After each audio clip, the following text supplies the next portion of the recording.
Hello everyone, good morning, good afternoon, good evening. I'm Ashish Agarwal and I welcome you all on my YouTube channel. So today we are going to start with part number 3 for chapter number 2, that is concepts in taxation. In previous two videos we have studied कि residential status कैसे determine करते हैं, previous year क्या assessment year क्या है, assessment default and everything. And in the next video we have covered the different slabs कैसे होते हैं, deductions कैसे मिलती हैं, rebate का क्या concept है, वो सब हमने एक बार ओवरव्यू कर लिया था। उसका जो एनेक्जर ई, एफ एंड जी जो हमने देखे थे, सो वो भी हम एक बार एंड में कवर करेंगे क्योंकि उसमें बहुत सारी चीज़ें हैं जो एक साथ में समझाने की ट्राई करूँगा। अभी हम ओवरव्यू लेते हुए चल रहे हैं, ओवरव्यू कंप्लीट करने के बाद we will be looking into specific annexures, इससे आपको ज़्यादा मोर अंडरस्टैंडिंग क्लैरिटी होगी। ठीक है जी। तो अभी का जो पॉइंट है पार्ट नंबर 3 में जो हम स्टार्ट करने वाले हैं, which talks about the gross total income. So as I mention in the previous video कि ग्रॉस टोटल इनकम कैसे निकलती है, जो भी स्पेसिफिक आपके हेड्स में जो इनकम आ रही है वो आप कंसीडर करोगे। हेड्स में इनकम जो आ रही है वो कंसीडर करने के बाद आप ग्रॉस टोटल इनकम कंप्यूट करते हो, उसमें से अगर कोई ब्रॉड फॉरवर्ड लॉसेज है माइनस करने के बाद फिर डिडक्शंस माइनस करते हो and then you come and then you calculate और compute the total income. Deductions gross total income में से माइनस होंगी और अगर कोई एग्जाम्पशन आपको किसी पर्टिकुलर इनकम की दी हुई है तो वो स्पेसिफिक हेड के अंदर ही आपको पहले ही माइनस करनी पड़ेगी, हटानी पड़ेगी वो पर्टिकुलर इनकम। बेसिकली वो इनकम एग्जम्प्ट है तो वो इंक्लूड ही नहीं होगी स्पेसिफिक हेड में। आप माइनस एंड में आके नहीं करोगे कि माइनस एग्जम्पशन माइनस डिडक्शन, नहीं, डिडक्शन माइनस होगी क्योंकि आपने कोई स्पेसिफिक एक्सपेंडिचर किया इससे, बट इनकम ही एग्जम्प्ट है तो वो ऊपर से ही हेड में से ही हट जाएगी। ठीक है। उसका नाम जब ग्रोस टोटल इनकम की बात करते हैं कि what do you mean by gross total income, तो भैया कोई भी आपने जो टोटल इनकम कंप्यूट करी है, जो टोटल इनकम कंप्यूट करी है in accordance to the provisions of the income tax act, in accordance to the provision of the income tax act, वो सारी की सारी यहाँ पे कंसिडर की जाएगी बिफोर मेकिंग। यहाँ पे आप चैप्टर 6 की रिडक्शन फिर ग्रॉस टोटल इनकम में से करते हैं। ठीक है। उसके बाद हम जब कैलकुलेट करते हैं इनकम को under the 5 heads of income के अंदर, तो हम बात करते हैं सैलरी की, हाउस प्रॉपर्टी की, profit and gain from business and profession की, कैपिटल गेन के and the income from other sources. तो ये सारे 5 हेड्स ऑफ इनकम हो गए। These are the 5 heads of income: salary, income from house property, income from PGBP, profit and gain from business and profession, capital gain and the income from other sources. ये आप compute कर चुके हो। हमने ऊपर जैसे बोला कि कंप्यूट कैसे करें, सैलरी और रिसीट और ड्यू बेसिस पे house property, rental income, deem letter of property आ जाएगी, या फिर उसके बाद प्रॉपर्टी अगर आपने कोई बिजनेस प्रोफेशन कर रखा है तो वो आ जाएगी, या प्रिजम्पटिव इनकम के हिसाब से आप कैलकुलेट कर लोगे। कैपिटल गेन, अगर आप कोई कैपिटल एसेट सेल करोगे तो कैपिटल गेन आएगा, और इनकम फ्रॉम अदर सोर्सेज जो भी कोई ऐसी इनकम है जो हमारे 5 जो ऊपर के 4 हेड्स में उसमें कवर नहीं हो रही तो वो आईओएस का पार्ट मानी जाएगी। नाउ उसके बाद हम बात करते हैं क्लब इनकम के बारे में फ्रॉम अदर पर्सन। तो कुछ इनकम जैसे like we have mention before कि आप ने कोई ऐसी इनकम है, आपके बार आपने शानापंती करी है कि आपने कोई प्रॉपर्टी है, प्रॉपर्टी आपने बस ट्रांसफर दिखा दी इन द नेम, खाली बुक्स में दिखा रखे, ट्रांसफर कर दिया आपने प्रॉपर्टी अपनी स्पाउस को, बट कहीं ना कहीं जो रेंटल इनकम है कुछ भी हो रहा है वो एक्चुअली में आप कर रहे हो, आपके पास एक राइट है कि आप वो प्रॉपर्टी को वापस से ले सकते हो। तो हम बोलते हैं कि क्लबिंग, आपने खाली इनकम को बाइफरकेट करने के लिए ऐसे ट्रांसफर दिखाया, बट वो इरेवोकेबल ट्रांसफर नहीं है, वो रेवोकेबल ट्रांसफर है, ढंग से नहीं है कि आपने ट्रांसफर और आप सारी इनकम आपके पास ही आ रही है अभी भी रेंटल इनकम, तो हम बोलेंगे क्लब करो इनकम। ये खाली झूठ मूठ का ट्रांसफर है, बोलते हैं क्लबिंग। या फिर आपका जो माइनर चाइल्ड है अगर वो कोई इनकम अर्न कर रहा है तो माइनर चाइल्ड की इनकम आपके पेरेंट्स के उसमें क्लब होती है। सो जो टैक्स पेयर है जनरली रिप्रेजेंट टैक्स होता है अपनी ओन इनकम पे, लेकिन कई बार ऐसा हो सकता है कि कोई एसएससी दूसरी इनकम की दूसरी जो टैक्स पेयर अदर पर्सन जो टैक्स पेयर है उसकी भी इनकम को भी आपके उसमें क्लब किया जा सकता है, बट इट डिपेंड्स। डिपेंड कैसे करता है, क्लबिंग के प्रोविजन हम देखेंगे to know more about clubbing, हम जब हम प्रोविजन देखेंगे। सो 2.14 पैरा जो हम ढंग से देखने वाले, तो क्लबिंग ऐसा हो सकता है कि दूसरे की इनकम आपके उसमें भी क्लब की जाए। उसके बाद सेट ऑफ होता है लॉसेस का फ्रॉम द करंट ईयर या अर्लियर की लॉसेस से। तो आपका जो ब्रॉड फॉरवर्ड लॉस, आपने जो पिछले साल के लॉसेस थे वो इस बार कैरी फॉरवर्ड किए, इस बार की इनकम में से कुछ हटाएंगे, या फिर अगर कोई इस साल लॉस हुआ तो इस बार की इनकम में से माइनस किए जाएंगे। तो जो भी लॉसेस आपके पास हैं, जो भी लॉसेस आपके पास है किसी भी हेड ऑफ इनकम के अंदर, वो सारी की सारी एडजस्टमेंट्स की जाएंगी। इसके लिए स्पेसिफिक इनकम्स होती हैं। For example let me tell you, for example PGBP हो गया, ठीक है, एंड कैपिटल गेन हो गया। गेन आपके पास कोई है यहाँ पे आपके पास लॉस हो गया, नॉर्मल बिजनेस की बात कर रहे हैं, और ये करंट ईयर की बात कर रहा हूँ, अभी हम ब्रॉड फॉरवर्ड की बात नहीं कर रहे, करंट ईयर की ही बात कर रहे हैं। आपके पास बिजनेस के अंदर लॉस हो गया, आपके पास कैपिटल गेन पड़ा हुआ है, तो आप इन दोनों को आपस में सेट ऑफ कर सकते हैं। आप इन दोनों को सेट ऑफ कर सकते हैं, ये अगर करंट ईयर का है तो। लेकिन अगर प्रीवियस ईयर का, पुराने साल का कोई कैपिटल गेन मेरे पास पड़ा हुआ है, कोई पुराने साल का कैपिटल गेन पड़ा हुआ है, तो क्या मैं ये सेट ऑफ कर सकता हूँ? नहीं कर सकता। आप उसी साल के अंदर किसी भी हेड से सेट ऑफ करा सकते हैं चीज अपने, मतलब माइनस कर सकते हैं, सेट ऑफ कर सकते हैं अपने इनकम और लॉस को उसी साल में किसी भी हेड से। बिजनेस का लॉस है, गेन का फायदा है, सेट ऑफ कर दो। बट हाँ, गेन बिजनेस का इनकम होगी तो गेन से नहीं कर सकते, यहाँ पे कुछ रूल्स होंगे, हम देखेंगे एक बार ढंग से। बट आपको नॉर्मली समझना पड़ेगा कि इंटर हेड एडजस्टमेंट भी पॉसिबल है, इंटर हेड एडजस्टमेंट भी पॉसिबल है। सो इंट्रा हेड एडजस्टमेंट बोले तो सेट ऑफ करना लॉसेस को from one source of income against the income from another source taxable under the same head. And inter head बोले तो एक हेड की इनकम को दूसरे हेड से माइनस करना। तो अगर आप उसी साल की बात करो जिस साल लॉस इनकर हुआ है, जिस साल लॉस इनकर हुआ है, और जिस उस साल के लॉस को मैं किसी भी हेड की इनकम से माइनस करवा सकता हूँ, किसी भी हेड की इनकम से सेट ऑफ करवा सकता हूँ। लेकिन अगर आपके पास पुराना कोई लॉस है, पुराना कोई लॉस आप कैरी फॉरवर्ड करके आ रहे हो, तो वो जो लॉस है वो उसी स्पेसिफिक हेड की इनकम से ही माइनस होगा, आप किसी और हेड के पास नहीं जा सकते हो। सो करंट ईयर के अंदर आपका इंटर हेड एडजस्टमेंट और इंट्रा हेड एडजस्टमेंट पॉसिबल है। यानी घर के अंदर आपकी अगर कोई लड़ाई हुई है तो घर के अंदर या फिर आसपास के अपने फैमिली मेंबर्स को इंक्लूड कर सकते हो, बट अगर आपको कैरी फॉरवर्ड करके अगले बार जाते हो, अगले दिन के लिए जाते हो, तो आपको घर में सुलझानी पड़ेगी, आप दूसरे लोगों को इन्वॉल्व नहीं कर सकते हैं। Is that clear? चलिए जी, तो सेट ऑफ की जब हम बात कर चुके हैं, उसके बाद अगर कोई लॉसेस हैं, अगर लॉसेस हैं जो हम सेट ऑफ नहीं कर पा रहे सेम ईयर में, तो भैया वो इनएडिक्वेसी थी, इनकम इतनी नहीं थी, आपके जो लॉस थे वो बच गए, लॉस इतने थे कि इनकम भी कम पड़ गई, तो बचे कुछ लॉस, तो आप कैरी फॉरवर्ड कर लोगे नेक्स्ट असेसमेंट ईयर्स के लिए। अब इसमें भी क्या होता है, इसमें भी आपके पास कुछ ना कुछ रूल्स एंड कंडीशंस होते हैं कि किस लॉस को कितने आगे टाइम के लिए आप कैरी फॉरवर्ड कर सकते हो, 4 साल के लिए जाएगा या 8 साल के लिए जाएगा या इनडेफिनेट पीरियड के लिए जाएगा, ऐसे भी कुछ लॉसेस होते हैं। 2 लॉस होते हैं वैसे तो इनडेफिनेट पीरियड के लिए जाते हैं, that is unabsorbed depreciation and आपका हाउस प्रॉपर्टी का जो लॉस होता है। एक बार उनको भी देखेंगे इंडेफिनिट पीरियड के लिए कैसे जाते हैं वो लोग, और 8 साल के लिए कैसे जाते हैं, और 4 साल के लिए कैसे जाते हैं। सो नाउ जब हम ओवरव्यू की बात करते हैं, तो कंप्यूटेशन जब हम ग्रॉस टोटल इनकम हम कर चुके हैं, 5 हेड्स की इनकम को लिया, लॉसेस हटा दिए, डिडक्शन जो लेनी थी वो ले ली, कंप्यूटेशन हमने कर लिया। उसके बाद हमने कैसे की, salary, house property, PGB, capital gain आ गया, सेट ऑफ कर दिया, प्लस ग्रॉस टोटल इनकम आ जाएगी। इसमें से आप डिडक्शन माइनस कर दोगे, यहाँ से आप डिडक्शन माइनस कर दोगे, and then you will be arriving at the total income. तो जब टोटल इनकम को निकालते हैं तो भैया यही बोला है कि ग्रॉस टोटल इनकम जो आपके पास आ रही है उसमें से आपकी कोई भी रिमेनिंग क्लेम कर लो डिडक्शन, और उसको जब क्लेम करने के बाद जो आपके पास इनकम बचेगी उसे हम बोलते हैं टोटल इनकम। तो कंप्यूटेशन ऑफ टोटल इनकम कैसे करते हैं भैया, gross total income minus deduction chapter 6A वाली, and you will be arriving at the total income. बार बार हो रहा है, आगे बढ़ते हैं। अब बात करते हैं कॉर्पोरेट असेसी के लिए। Now we are talking about the company, specifically company कैसे काम करती है। So for the calculation of tax, जो टैक्स पेयर है, जो टोटल इनकम जो टैक्स पेयर यानी कंपनी की होगी, वो अपोर्शन की जाएगी between the normal income and the special income. ने बोला था स्पेशल इनकम बोले तो स्पेशल रेट्स पे जो टैक्सेबल होती है, नॉर्मल इनकम है नॉर्मल रेट्स पे होती है। तो कुछ ऐसी स्पेशल इनकम जो नेक्स्ट ई में मैं सब कवर कराऊंगा कि स्पेशल इनकम जैसे बोले तो एलटीसीजी की इनकम होगी, जो कि स्पेसिफिकली डिफाइन करता है कि 10% पे होगी, 15% पे होगी, 20% पे होगी, कौन कौन सी। या फिर कई बार ऐसा होता है कि आपका डिविडेंड इनकम अगर नॉन रेजिडेंट को मिल रही है तो वो 20% पे टैक्सेबल होगी। सो देयर आर स्पेसिफिक कुछ इनकम ऐसी हैं जो कि स्पेसिफिक रेट्स डिफाइन है आपके एक्ट में या फिर डीटीडब्ल्यू जो अवॉइडेंस एग्रीमेंट है उसके अंदर, तो वो स्पेशल इनकम हो जाती है। स्पेशल इनकम क्योंकि स्पेशल रेट उस पर वो लगना ही लगना है, चाहे आपकी इनकम कितनी भी, उससे फर्क नहीं पड़ता। एक होती है नॉर्मल इनकम की आपके ऊपर टैक्स लगना है, स्लैब रेट के हिसाब से जिस आप ब्रैकेट में फॉल कर रहे हो उस हिसाब से आपके ऊपर टैक्स लग जाएगा। नाउ असेसी के पास एक ऑप्शन होता है to compute the taxes at concessional rates prescribed under section 115 BA BAA BAB subject to the fulfilment of the certain conditions. तो यहाँ पे क्या होता है कि जहाँ पे जैसे हम बात करते हैं इंडिविजुअल्स के केस में कि एक न्यू रिजीम यहाँ पे ऑप्शन आई है 115 बीएसी के अंदर, जिसके अंदर स्लैब रेट्स में थोड़ा सा ब्रैकेट, आपको जो स्लैब रेट्स के जो ब्रैकेट है वो as compare to the old regime थोड़े ज्यादा बेटर उसमें है टैक्सेबिलिटी के हिसाब से। बट कहीं ना कहीं अगर कुछ फायदा हो रहा है तो आपको कुछ ना कुछ देना भी पड़ेगा सामने से, तो गवर्नमेंट आपसे डिडक्शन जो आपको बेनिफिट मिलता था ओल्ड रिजीम के अंदर वो आपको इतना बेनिफिट वहाँ पे नहीं मिलता है। So you have to compare कि आपको ओल्ड रिजीम चूज करनी है या फिर न्यू रिजीम चूज करनी है। लाइकवाइज कंपनी के केस में भी आपके पास 2 ऑप्शन होता है, तो आप नॉर्मल रेट के हिसाब से करो, तो जैसे बोलते हैं कि डोमेस्टिक कंपनी जो होगी हमारे पास उसके ऊपर 30% लगता है, एंड फॉरेन कंपनी के ऊपर आपका 40% लगता है, राइट।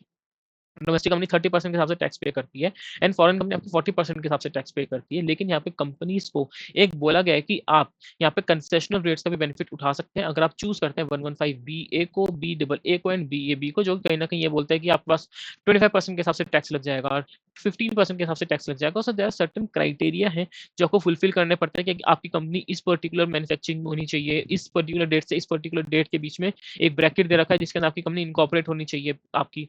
तो वो सारी चीजें आपकी चेक करनी पड़ेंगी स्पेसिफिक सेक्शंस के अंदर। बट हाँ, कंसेशनल रेट्स हैं तो कंपनी चूज कर सकती है एक बार कि उनको नॉर्मल रेट के हिसाब से जाना है या फिर जो न्यू सेक्शंस हमारे पास गिवन है उनके हिसाब से जाना है।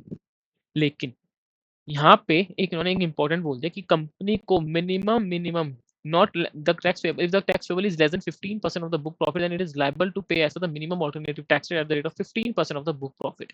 इन्होंने बोला भैया कोई भी आप रिजीम चूज कर लो अपने हिसाब से, आपको 115 बीए में जाना है, बीए में जाना है, बी डबल ए में जाना है, that is up to at your own description, आपकी अपनी मर्जी है, जो करना है करो। बट सरकार ने बस ये बोल दिया कि जो आपका बुक प्रॉफिट हम कंप्यूट करेंगे, बुक प्रॉफिट कंप्यूट करने का अपना तरीका है 115 जे बी ऐसा कुछ है, J C, I am not able to recall that particular section, but 115 J B और जे सी में से एक सेक्शन है विच आई एम श्योर। तो हम ये बोलते हैं कि आपका जो मैट की कैलकुलेशन होगी, मैट की कैलकुलेशन के लिए गवर्नमेंट एक बुक प्रॉफिट आपका P&L अकाउंट लेती है। आपके P&L अकाउंट में से कुछ प्लस एंट्रीज करती है, मतलब कुछ चीजें हटाती है, कुछ चीजें ऐड करती है, और उसके हिसाब से बुक प्रॉफिट को कंप्यूट किया जाता है। और उस बुक प्रॉफिट का आपको 15%, आपको उस बुक प्रॉफिट का 15% आपको कम से कम टैक्स देना ही देना है। That is known as a minimum alternative tax. आप कुछ भी रिजीम चूज करते रहो, आपकी कुछ भी रिजीम चूज करते रहो, लेकिन आपका जो टैक्स पेबल होगा वो 15% ऑफ द बुक प्रॉफिट से कम नहीं आना चाहिए। लेकिन अगर 15% ऑफ बुक प्रॉफिट से कम आता है तो फिर आपको 15% ऑफ बुक प्रॉफिट तो पे करना ही करना पड़ेगा। और अब जो डिफरेंस होगा, जो आप एक्स्ट्रा पे कर रहे हो मैट के नाम से, जो आप एक्स्ट्रा पे कर रहे हो मैट के नाम से, क्योंकि आप वैसे पे करते तो कम होता, तो जो the excess the amount that you are paying, वो आपका मैट क्रेडिट हो जाता है, जो आप फ्यूचर ईयर्स में कैरी फॉरवर्ड कर पाते हो। एंड उसके बाद जो नेक्स्ट ईयर टैक्स पेबल आएगा उसमें से आप माइनस कर पाते हो टिल वो मैट क्रेडिट तक जाए। समझे मेरी बात? मतलब what I am trying to say is, for example अगर आप रिजीम के हिसाब से बात करते हैं तो नॉर्मली आपको जो टैक्स पे करना था वो पे करना था आपको 100 का, रिजीम के हिसाब से जो बन के आ रहा है। बट अगर मैं मैथ कैलकुलेशन करता हूँ और 15% में आपको करता हूँ बुक प्रॉफिट का, तो लेट सपोज वो निकल के आता है हमारे पास 115। समझ आई बात? तो मैंने क्या बोला, आपका जो रिजीम के हिसाब से 115 बी ए बी जो भी था आपका, या फिर नॉर्मल 30% के हिसाब से अगर मैं करता हूँ, so that is coming to around 100 rupees, जो आपका नॉर्मल टैक्स बनता है। But when I am talking about the MAT credit बोले तो नॉर्मल बुक प्रॉफिट के ऊपर 15% जो निकालना, that is coming to around 115। तो अब जो आपको पे कितना करना पड़ेगा, आपको पे जो होगा करंट ईयर में वो आपका 115 ही होगा, क्योंकि सरकार ने बोला भाई मुझे minimum 15% of the book profit तो चाहिए ही चाहिए आपसे। सो जो आपने एक्सेस पे किया, आपने एक्सेस कितना पे कर दिया यहाँ पे, तो जो आपने एक्सेस पे कर दिया वो कर दिया 15 rupees. So this excess amount that you have paid is known as the MAT credit, जो कि हम कैरी फॉरवर्ड करेंगे फ्यूचर ईयर्स के लिए, और ये 15 ईयर्स के लिए कैरी फॉरवर्ड होता है आपका। ठीक है जी, सो मेट क्रेडिट जो है आपका 15 ईयर्स के लिए कैरी फॉरवर्ड होता है। अब नेक्स्ट टाइम लेट सपोज जो आपका मेट के हिसाब से, अब ये नेक्स्ट ईयर की बात करेंगे यहाँ पे, ठीक है जी, आपका 15 पे आपका मेट क्रेडिट हम कैरी फॉरवर्ड करके चल रहे हैं 15 साल के लिए। नाउ नेक्स्ट ईयर में क्या हो रहा है कि जो आपका मेट के हिसाब से जो टैक्स बनता है वो बनता है 100, ठीक है, और जो नॉर्मल टैक्स बनता है वो बनता है 110। नॉर्मल टैक्स रेट के हिसाब से बनता है 110, मैट के हिसाब से बनता है 100।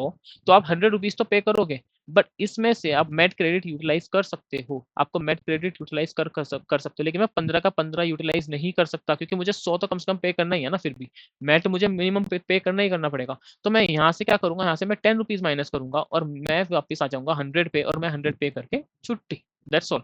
समझ आया बात? सो मैट तो मुझे कम से कम पे करना ही करना पड़ेगा, तो मैट तो आपको मिनिमम पे करना ही है, उसमें तो कोई गुंजाइश ही नहीं है। ठीक है, तो मैट तो आपको पे करना ही करना है, उसमें कोई गुंजाइश नहीं है। लेकिन जो मैट से ऊपर आप पे करोगे वो बन जाएगा आपका MAT credit.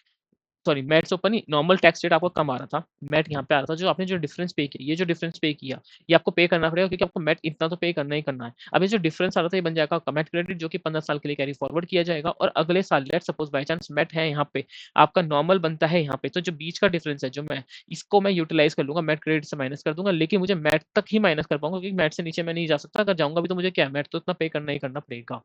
Is that clear? चलिए जी, ना आगे बढ़ते हैं। ये मैट की बात आ गई, और मैट और 9%, तो ये रेट कितना है, 15% है मैट का, लेकिन 9% हो जाता है, 15% ऑफ बुक प्रॉफिट है। लेकिन अगर आपकी जो इनकॉर्पोरेशन जो कंपनी है अगर वो इनकॉर्पोरेटेड है, कहाँ पे लोकेटेड है, आईएफएससी के अंदर लोकेटेड है, तो आपको वहाँ पे 9% ऑफ मिनिमम ऑल्टरनेटिव टैक्स आपको पे करना पड़ेगा, 9% ऑफ द बुक प्रॉफिट आपको पे करना पड़ेगा। ठीक है, उसके बाद जो अगर हम बात करते हैं जो टैक्स निकाला जाएगा, चाहे वो नॉर्मल इनकम के ऊपर निकाला गया हो या मैट के ऊपर निकाला गया हो, उसके ऊपर हम हेल्थ एंड एजुकेशन सेस भी लगा देंगे। तो therefore जो tax is already paid by tax pay in the form of advance tax, TDS, TCS, self assessment tax, वो डिडक्ट किए जाएंगे इनकी टैक्स लायबिलिटी से, to compute the amount of tax payable और रिफंडेबल टू द एसएससी। तो यानी जब mat amount हमने निकाल ली कि मैट के हिसाब से कितना बनता है, नॉर्मल के हिसाब से कितना बनता है, इतना टैक्स आपको पे करना ही करना पड़ेगा। अब उसके बाद हम माइनस कर देंगे अपने टीडीएस के नाम से कितना कट चला गया, एडवांस टैक्स के हिसाब से कितना चला गया, विदहोल्डिंग कितनी हो गई, वो सब हम चेक कर लेंगे। तो tax payable book profit on the as per the MAT provision, तो ये 15% ऑफ द बुक प्रॉफिट के हिसाब से हमने निकाला है, 15% ऑफ बुक प्रॉफिट के हिसाब से हमने अपना टैक्स निकाल लिया कि इतना बनता है। उसके बाद हम इसके ऐड करेंगे सरचार्ज, हम इसमें ऐड करेंगे सरचार्ज कि आपकी सरचार्ज कितना लगना चाहिए आपके ऊपर, तो मैट आ जाएगा आफ्टर सरचार्ज, यानी आपकी टैक्सेस आ जाएंगे आफ्टर सरचार्ज। इसके अंदर मैं health and education cess add करके मेरी टोटल टैक्स लायबिलिटी आ जाएगी as per the MAT provision. MAT provision के हिसाब से मेरी टैक्स लायबिलिटी कितनी बनती है वो मैं कंप्यूट कर दूंगा। उसके बाद मैं अगर नॉर्मल रेट और स्पेशल रेट के हिसाब से जो हमारे इनकम बची हुई थी उसके हिसाब से मैंने टैक्सेस को कंप्यूट कर लिया। उसके बाद मैंने इसमें सरचार्ज ऐड कर दिया, health and education cess add कर दिया, and I will be able to compute the total tax liability as the normal provision of the income tax act. Normal provision के हिसाब से मेरी टैक्सेस कितनी कितने बनते हैं वो हो जाएंगे। तो सबसे पहले मैं ए कंप्यूट किया कि मेरी total tax liability net provision के हिसाब से कितनी आ रही है। वो मैंने कैसे कंप्यूट करी, अपने बुक प्रॉफिट का 15% किया, उसमें सरचार्ज ऐड कर दिया, health and education cess add कर दिया, एंड मुझे क्या मिल गया कि मेरी tax liability as per the net provision कितनी बनती है। उसके बाद मैंने क्या किया, अपनी नॉर्मल जो मेरी रिजीम थी 115 बीए थी, बीएए थी, बीए थी, normal 30% domestic company, 40% foreign company, जो भी हमारी रिजीम चल रही थी उसके हिसाब से हमने बात करी यहाँ पे। एंड यहाँ पे हमने देखा कि टोटल टैक्स लायबिलिटी मेरी इनकम टैक्स के हिसाब से कितनी बनती है। अब इसमें से जो भी आपको पे होगा, जो भी लोअर होगा, सो जो भी हायर होगा, सॉरी, तो higher of the MAT liability और नॉर्मल टैक्स लायबिलिटी वो, यानी मिनिमम आपको यहाँ पे क्या है, देखो मिनिमम आपको मैट तो पे करना ही करना पड़ रहेगा। मिनिमम आपको मैट तो पे करना ही करना है। अगर उससे ऊपर की लायबिलिटी है तो ऊपर की लायबिलिटी आपको पे करनी पड़ेगी। तो सिंपल सी बात है भैया। लेट्स सपोज यहाँ पे मैट है यहाँ पे 100, और जो नॉर्मल आपने निकाली वो 115, तो मैं ये नहीं बोलूंगा इसका लोअर आप 100 रुपीज पे कर दो, नहीं, मिनिमम आपको इतना पे करना है। इसमें से जो भी मिनिमम, मतलब ये तो मिनिमम हो गया, ये तो मिनिमम हो गया, और यहाँ पे हम बोलेंगे जो भी हायर होगा, जो भी हायर होगा वो आपको पे करना है। तो अगर मैट हमारा 100 था और नॉर्मल टैक्स के हिसाब से हमारी 90 आ रही है, तो आपको 100 जो भी हायर होगा वो आपको 100 पे करना ही करना पड़ेगा। तो मिनिमम आपको मिनिमम ऑल्टरनेटिव टैक्स मैट तो पे करना ही करना पड़ेगा।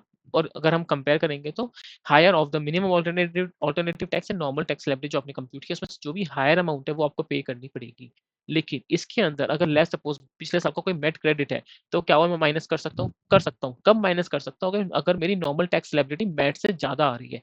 अगर मेरी नॉर्मल टैक्स लायबिलिटी मैट से ज्यादा आ रही है, तो जो मैं डिफरेंस पे कर रहा हूँ और मेरे पास कोई मैट क्रेडिट है तो मैं यूटिलाइज कर सकता हूँ, लेकिन टिल कब तक? मैट लायबिलिटी की लेवल तक ही। एंड इसमें से अगर कोई फॉरेन टैक्स क्रेडिट है सेक्शन 1990 वाला, तो उसका भी मैं माइनस कर सकता हूँ। ठीक है, सो मेरी एग्रीगेट टैक्स लायबिलिटी आ जाएगी। अब फॉरेन टैक्स क्रेडिट क्या होता है भैया जी? फॉरेन टैक्स क्रेडिट ये होता है कि आपने कोई टैक्सेस यूरोप में, मतलब यूरोप बोल रहा हूँ से, मैं बोल रहा हूँ लेट्स सपोज आपके पास यूके की इनकम भी इसके अंदर इंक्लूड की गई है, क्योंकि आप रेजिडेंट एंड आरओआर बन रहे थे एज पर द जो भी परमानेंट ऑफ स्टेप, जो हमने पोएम कंप्यूट की थी, प्रेजेंस ऑफ जो भी हम पोएम कंप्यूट करते हैं कॉर्पोरेट असाइनीज के लिए, पोएम के हिसाब से आप यहाँ के रेजिडेंट बनते हो, तो ग्लोबल इनकम के हिसाब से हमने जो भी टैक्स करना था आपको, तो अगर आपके पास कोई फॉरेन टैक्स क्रेडिट अवेलेबल है कंपनी के पास, तो क्या वो माइनस कर सकते हो? कर सकते हो, क्योंकि आपने बाहर टैक्स पे किया है, यहाँ पे भी इनकम के ऊपर डबल टैक्स पे कर रहे हो, तो डबल टैक्सेशन अवॉइडेंस एग्रीमेंट के हिसाब से हम आपको फॉरेन टैक्स क्रेडिट दे देंगे।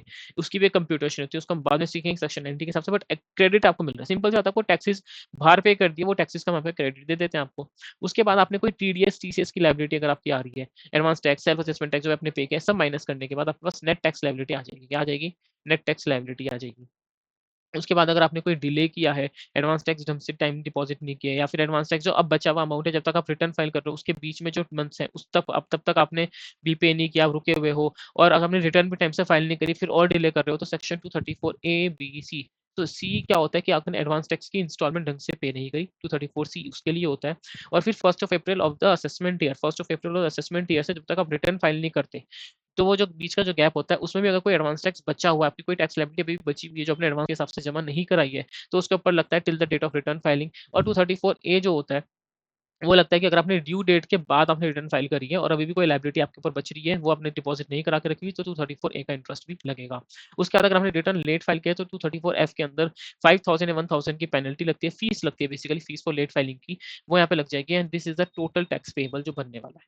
तो एक बार उसको दोबारा से देखते हैं वापस से। तो उन्होंने सिंपल क्या बोला कि सबसे पहले आप मैट की लायबिलिटी कंप्यूट कर लो, मैट के प्रोविजन के हिसाब से, फिर आप टोटल लायबिलिटी कंप्यूट कर लो, नेट टैक्स लायबिलिटी अपने नॉर्मल प्रोविजन के हिसाब से, and whichever is higher जो होगा उतना तो आपको टैक्स पे करना ही करना पड़ेगा।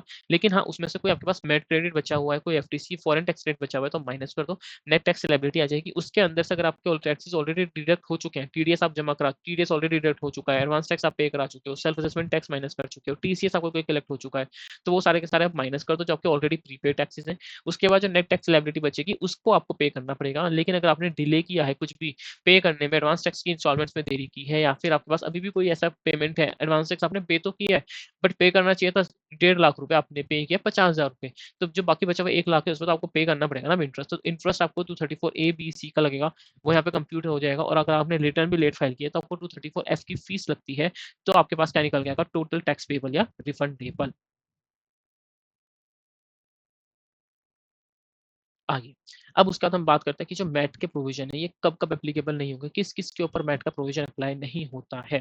तो भैया इन्होंने सिंपल सी बात बोली है कि कोई भी ऐसा बंदा जो अराइज कर रहा है, जो क्या काम करता है, जो लाइफ इंश्योरेंस बिजनेस कर रहा है, एलआईसी का जो काम करता है, शिपिंग कंपनी हमारी हो गई, या फिर the income of which is subject to the tonnage taxation होगी। तो जो लाइफ इंश्योरेंस बिजनेस वाले हो गए, या शिपिंग कंपनी जिसकी टैक्सीबिलिटी टर्नेज टैक्सेशन के हिसाब से होती है, उनके ऊपर अप्लाई नहीं होगा। या फिर जो भी प्रिजम्पटिव स्कीम में आ रहे हैं, प्रिजम्पटिव स्कीम में आप जा चुके हो ठीक है? वहाँ पे आपको मिनिमम 8% तो अपनी इनकम दिखानी ही पड़ेगी ना, या 6% एज़ पर द केस में भी, या अगर आप प्रोफ़ेशन की बात करें तो 44 एडीए के हिसाब से जो भी होगा, या फिर कोई भी ऐसी प्रिज़म्पटिव इनकम वाले जो लोग हैं जो 44 बीबी, 44 बीबीए, 44 बीबीबी के हिसाब से आप फॉरेन कंपनी हैं। सो टू द फॉरेन कंपनीज़, कोई भी ऐसी फॉरेन कंपनी जो प्रिज़म्पटिव टैक्सेशन में चली गई है, या जिसका पीई इंडिया में नहीं है, which do not have a PE in India under the provision of the relevant डीटीडब्ल्यूए, या कोई भी ऐसी फॉरेन कंपनी जो रेज़िडेंट है, who are resident of those countries of which India does not have a डीटीडब्ल्यूए and which are not required to get registered in the law in any other country. यानी कि इसमें उन्होंने बोला कि कोई भी ऐसी फॉरेन कंपनी जो प्रिजम्पटिव टैक्सेशन का बेनिफिट उठा रही है अंडर सेक्शन 44 बी, 44 बीबी, 44 बीबीबी, 44 बीबीए के हिसाब से कर रही है, या फिर आपकी कोई भी ऐसी कंपनी है, कोई भी ऐसी ऑर्गेनाइजेशन है जो कि किसके अंदर लाइफ इंश्योरेंस बिजनेस के अंदर है, या फिर शिपिंग कंपनी के बिजनेस के अंदर है, या कोई भी ऐसी फॉरेन कंपनी जिसका इंडिया में पीई नहीं है। अगर इंडिया में पीई नहीं है तो आपके पास टैक्स लायबिलिटी की ऐसा रिक्वायरमेंट है ही नहीं, ठीक है? या फिर कोई भी ऐसी फॉरेन कंपनी जो रेज़िडेंट तो है दूसरी कंट्री की, लेकिन उसका इंडिया के साथ कोई डीटीडब्ल्यूए नहीं है, और ना ही उसको कोई रिक्वायरमेंट इंडिया में रजिस्टर कराने की, तो रजिस्टर कराने की रिक्वायरमेंट नहीं, तो क्या ही अप्लाई करोगे? या फिर कोई भी ऐसी ऑर्गेनाइज़ेशन जो ऑप्ट करती है कि मैं टैक्सेस पे करूँगी at the concessional rates prescribed under section 115 बीडबलए एंड बीएबी। ये भी आपको बहुत ध्यान से देखना पड़ेगा कि कोई भी ऐसी ऑर्गेनाइज़ेशन है जो कंसेशनल रेट्स का बेनिफिट उठा रही है 115 बीडबलए का और 115 बीएबी का, उनके ऊपर भी मैट के प्रोविजंस अप्लाई नहीं होंगे। सो आई थिंक मैंने पीछे थोड़ी-सी गलती कर दी है बोलने में। मैंने बोल दिया कि अगर कोई आप नॉर्मल रिजीम के हिसाब से, नॉर्मल कंसेशनल रेट के हिसाब से भी करोगे तो भी मैट अप्लाई होगा, दैट्स माय बैड। मैंने थोड़ा-सा ऊपर-नीचे कर दिया थोड़ा-सा। तो वो 115 बीएए, 115 बीएबी वाले जो भी लोग हैं, जो कंसेशनल रेट का कर रहे हैं, तो उनको भी मैट क्रेडिट का कोई फ़ायदा नहीं है। आपको मैट क्रेडिट मिलेगा ही नहीं। आपको मैट क्रेडिट उनके में होता ही नहीं है बेसिकली, क्योंकि वहाँ पे न्यू इनकॉर्पोरेशन होती है। न्यू इनकॉर्पोरेशन में जब आपको मैट स्टार्टिंग से मैट क्रेडिट अवेलेबल भी नहीं होता उनके केस में, राइट? नॉर्मली नहीं होता, अगर बट एक्विजिशन या मर्जर अगर हो रहा है, बाय चांस एक्विजिशन हो रही है, मर्जर हो रहा है, तो वहाँ पे मैट क्रेडिट दूसरी ऑर्गेनाइजेशन का आ सकता है, बट उन्होंने वैसे भी उन्होंने मना कर दिया कि आपको हम बेनिफिट नहीं देंगे। Is that clear? Now will be studying about the non corporate assessee. इन नॉन कॉर्पोरेट असेसी के केस में हम कैसे कंप्यूट करने वाले हैं? So this is all about the AMT. This is now we will be talking about the alternative minimum tax, AMT. अब तक हमने बात करी मिनिमम अल्टरनेटिव टैक्स की, जो कि सिंपल कॉर्पोरेट असेसीज के ऊपर लगती है। नाउ हम बात करेंगे अल्टरनेटिव मिनिमम टैक्स, जो कि खाली नॉन कॉर्पोरेट असेसी पे लगता है। हाँ जी, तो हम बात करते हैं अल्टरनेटिव मिनिमम टैक्स के बारे में। अल्टरनेटिव मिनिमम टैक्स क्या होता है? तो ये नॉन कॉर्पोरेट असेसीज के ऊपर लगता है। So the tax in respect of the income of the non corporate assessee shall be calculated as per the applicable rate. जो भी हमारे रेट्स हैं, जो स्लैब रेट्स हैं, रेजिडेंट नॉन रेजिडेंट के लिए, उसके हिसाब से नॉर्मल कर लेंगे। एचयूएफ के अलग से जो रेट्स हैं, सरचार्ज हैं, तो individual HUF, AOP, BOI, artificial judicial person, cooperative society, इनके हिसाब से हम चूज कर देंगे, या तो जो उन्होंने कंसेशनल रेट चूज कर रखे हैं 115 बीएसी, बीएडी, बीएई वाले, उनके हिसाब से जो भी हम टैक्स कैलकुलेट कर लेंगे। लेकिन इन्होंने बस ये बोला कि जो नॉन कॉर्पोरेट असेसीज हैं, उनको कम से कम 18.5% of the alternative minimum tax, या फिर 9% या 15% of the adjusted total income. 15% पहले क्या होता था, तो द रेट शैल बी 9% हो जाएगा, and with effect from assessment in 23-24 जो रेट है वो 15% ही हो गया है। पहले कभी पुराने सालों में हुआ करता था 18.5%, बट अब ये काट के अगर हम बोलना चाहें तो 15% भी एएमटी ही है। सो 15% जो नॉन कॉर्पोरेट असेसीज हैं, आप normal tax liability consider calculate कर लोगे अपना individual HUF, AOP, BOI, artificial judicial person, cooperative society के केस में, एंड जो भी इन्होंने ऑप्शन चूज़ कर रखे हैं 115 बीएसी, बीएडी, बीए वाले, जो भी नॉर्मल टैक्स आप कंसीडर करते हो। लेकिन अगर tax payable by non corporate SSC आपका 15% of the adjusted total income, जो कि हम कैलकुलेट करेंगे, तो 15% जो आप कैलकुलेट करने वाले हो, वो क्या किस पे कैलकुलेट करोगे? ATI, that is adjusted total income हम कंप्यूट करेंगे। जैसे हम बुक प्रॉफिट कंप्यूट करे थे मैट के केस में, यहाँ पे एडजस्टेड टोटल इनकम को कंसिडर किया जाएगा। बट अब देखा जाए तो अब आप ये सोचोगे कि हमारे ऊपर तो कभी आज तक एएमटी नहीं लगा। अगर आप लोगों ने कभी रिटर्न फाइल करी होगी, जो लोगों ने नॉर्मली फर्म के अंदर काम किया है, नॉर्मली अगर आप इस प्रैक्टिस में हैं, तो आपने तो सोचा कि हमने तो कभी आज तक अल्टरनेटिव मिनिमम टैक्स अप्लाई किया नहीं। बट अल्टरनेटिव मिनिमम टैक्स तो नॉन कॉर्पोरेट असेसीज के ऊपर अप्लाई होता है, और मैट हमारा कॉर्पोरेट असेसीज के ऊपर अप्लाई होता है। सो व्हाट्स द डिफरेंस, कब अप्लाई होगा? तो इसकी अपनी कुछ गाइडलाइंस हैं कि कब ये अप्लाई होता है। लेकिन उससे पहले हम ये देखते हैं कि इसको कैलकुलेट कैसे किया जाएगा, फिर देखेंगे इसकी एप्लीकेबिलिटी कैसे होगी। तो the tax of computed on the total income is for the increase by surcharge. तो हमने जो टैक्स निकाला अपने नॉर्मल इनकम के ऊपर, वो सरचार्ज आ जाएगा, उसके अंदर हेल्थ एंड एजुकेशन सेस आ जाएगा, and can be reduce by the amount of AMT credit referable relief under section 89 and foreign tax credit to arrive. जो भी हम जैसे मैथ में कर रहे थे ना, एग्जैक्टली सेम है। So rather than just reading this paragraph, just look into this table. तो अपने एएमटी लायबिलिटी आप निकालोगे। एएमटी लायबिलिटी कैसे निकालोगे? आप अपनी alternate adjusted total income compute करोगे। एडजस्टेड टोटल इनकम जो आपने कंप्यूट करी, उसके ऊपर आपने 15% या फिर 9% जो आप अप्लाई करोगे, 15% या फिर 9% आप अप्लाई करोगे, and then you will be computing the tax payable. So tax payable अपना कैलकुलेट कर लोगे। टैक्स पेबल जो आपने कैलकुलेट किया, इसके अंदर आप सरचार्ज ऐड कर दोगे अगर एप्लीकेबल है, और यहाँ पे हेल्थ एंड एजुकेशन से अप्लाई कर दोगे, जो कि एप्लीकेबल होगा ही होगा। So you will be able to calculate the AMT liability. फिर आप नॉर्मल प्रोविजन के हिसाब से कैलकुलेट करोगे, नॉर्मल इनकम पे, स्पेशल इनकम पे, एंड उसमें से अगर रिबेट होनी है तो माइनस हो जाएगी, फिर टैक्स आफ्टर रिबेट आ जाएगा, एंड उसके अंदर हम क्या ऐड कर देंगे, सरचार्ज ऐड कर देंगे, health and education cess add कर देंगे, and you will be able to calculate the total tax liability as the normal provision. अब इसमें से जो भी हायर होगा वो आपको कम से कम पे करना ही करना पड़ेगा, मिनिमम तो आपको AMT लायबिलिटी पे करनी पड़नी है, उससे ज्यादा अगर है तो है। ठीक है जी। अब आप जितनी ज्यादा पे कर रहे हो उसमें से मैं अपना रिलीफ तो कंप्यूट कर सकता हूँ ना जी। मैं अपनी AMT क्रेडिट जो मैंने पुराने साल का वो तो मैं यूज कर सकता हूँ ना, जैसे AMT कर रहे थे, तो ये आप AMT क्रेडिट जो होगा वो भी आप माइनस कर सकते हो, and you will be able to get the taxable tax payable after the AMT credit. अब उसमें से कोई प्रीपेड अगर हो रखे हैं, एडवांस टैक्स कुछ हो रखा है, विद होल्डिंग में कुछ आपका TDS कटा हुआ है, TCS कटा हुआ है, सेल्फ असेसमेंट टैक्स है, तो वो आप यहाँ से माइनस करने का, एंड आपके पास नेट टैक्स लायबिलिटी आ जाएगी। नेट टैक्स लायबिलिटी में कुछ इंटरेस्ट है 234ABC वाला, या फीस लगी आपने रिटर्न देर से फाइल करी, ड्यू डेट के बाद फाइल करी, तो आपके पास वो ऐड करके आपके पास टोटल टैक्स पेबल या रिफंडेबल आ जाएगा। ठीक है जी। अब आप ये चीज देख लीजिए कि ये कब कब अप्लाई नहीं होता है, कब कब अप्लाई नहीं होता है। सो कोई भी ऐसा इंडिविजुअल है जी, HUF है, AOP है, BOI है, आर्टिफिशियल जुडिशियल पर्सन है, जिसकी adjusted total income does not exceed 20 lakh. यानी कि अगर मैं बोलना चाहूँ, अगर आई कैन जस्ट से, तो कोई भी अगर इंडिविजुअल है, HUF है, AOP है, BOI है, या फिर आर्टिफिशियल जुडिशियल पर्सन है, अगर इन सब की total income is more than 20 lakh rupees, तो क्या ये अप्लाई हो जाएगा? हो जाएगा। ठीक है। उसके बाद कोई भी ऐसा इंडिविजुअल HUF AOP है अदर देन कोऑपरेटिव सोसाइटी, जिसने ऑप्ट कर रखी है कंसेशनल रेट वाली 115 BAC, जो कि कंसेशन, जो कि न्यू रिजीम है 3 लाख वाली, तो न्यू रिजीम वालों के ऊपर अप्लाई नहीं होगा। अगर आपने ओल्ड रिजीम कर रखी है, तो न्यू रिजीम अगर आपने ऑप्ट कर रखी है, तो ये आपके ऊपर नॉट एप्लीकेबल हो जाएगा। या फिर अगर आपने कोऑपरेटिव सोसाइटी की जो 115 BAD आ रखी है, या 115 BA आ रखी है, इनके ऊपर भी नॉट एप्लीकेबल हो जाएगा। एंड दूसरा, अगर आप स्पेसिफाइड फंड है सेक्शन 10(4) AD वाले, तो उसके ऊपर भी नॉट एप्लीकेबल हो जाएगा। Is that clear? Is that clear? ठीक है जी। तो हमने बोला कि हमने हम यहाँ पे देख लिया हमने कि कब कब ये अप्लाई नहीं होगा आपके पास, AMT प्रोविजन कब कब अप्लाई नहीं होगी। मैंने बोला कि जो भी individual HUF AOP BOI artificial judicial person है, अगर इनकी टोटल इनकम 20 लाख तक की है, 20 लाख से एक्सीड नहीं कर रही है, टिल 20 लाख है, तो भी उनके ऊपर अप्लाई नहीं होगा। अगर आपने कंसेशनल रेट्स दे रखे हैं 115 BAC वाले, BAD वाले, BAE वाले, तो अप्लाई नहीं होगा। या फिर आपके स्पेसिफाइड फंड को बिलोंग करते हैं सेक्शन 10(4) D वाले, तो भी आपके ऊपर अप्लाई नहीं होगा। But you have to note down one thing, ये अप्लाई कब होता है बेसिकली। तो अगर मैं बात करूं तो ये कब कब अप्लाई होता है, तो जो नॉन कॉर्पोरेट एसएससी है जो हम बात कर रहे हैं, ये तब अप्लाई होता है या तो आपने डिडक्शन क्लेम कर रखी हो, या तो आपने डिडक्शन क्लेम कर रखी हो अंडर सेक्शन 10AA की। ठीक है जी। अगर आप SEZ वाले हैं, अगर आप SEZ वाले हैं, तो आपने 10AA की डिडक्शन क्लेम कर रखी होगी। अगर आपने डिडक्शन क्लेम कर रखी है 10AA की, या फिर आप एक स्पेसिफाइड बिजनेस का यूज कर, अगर आप स्पेसिफाइड बिजनेस में हैं,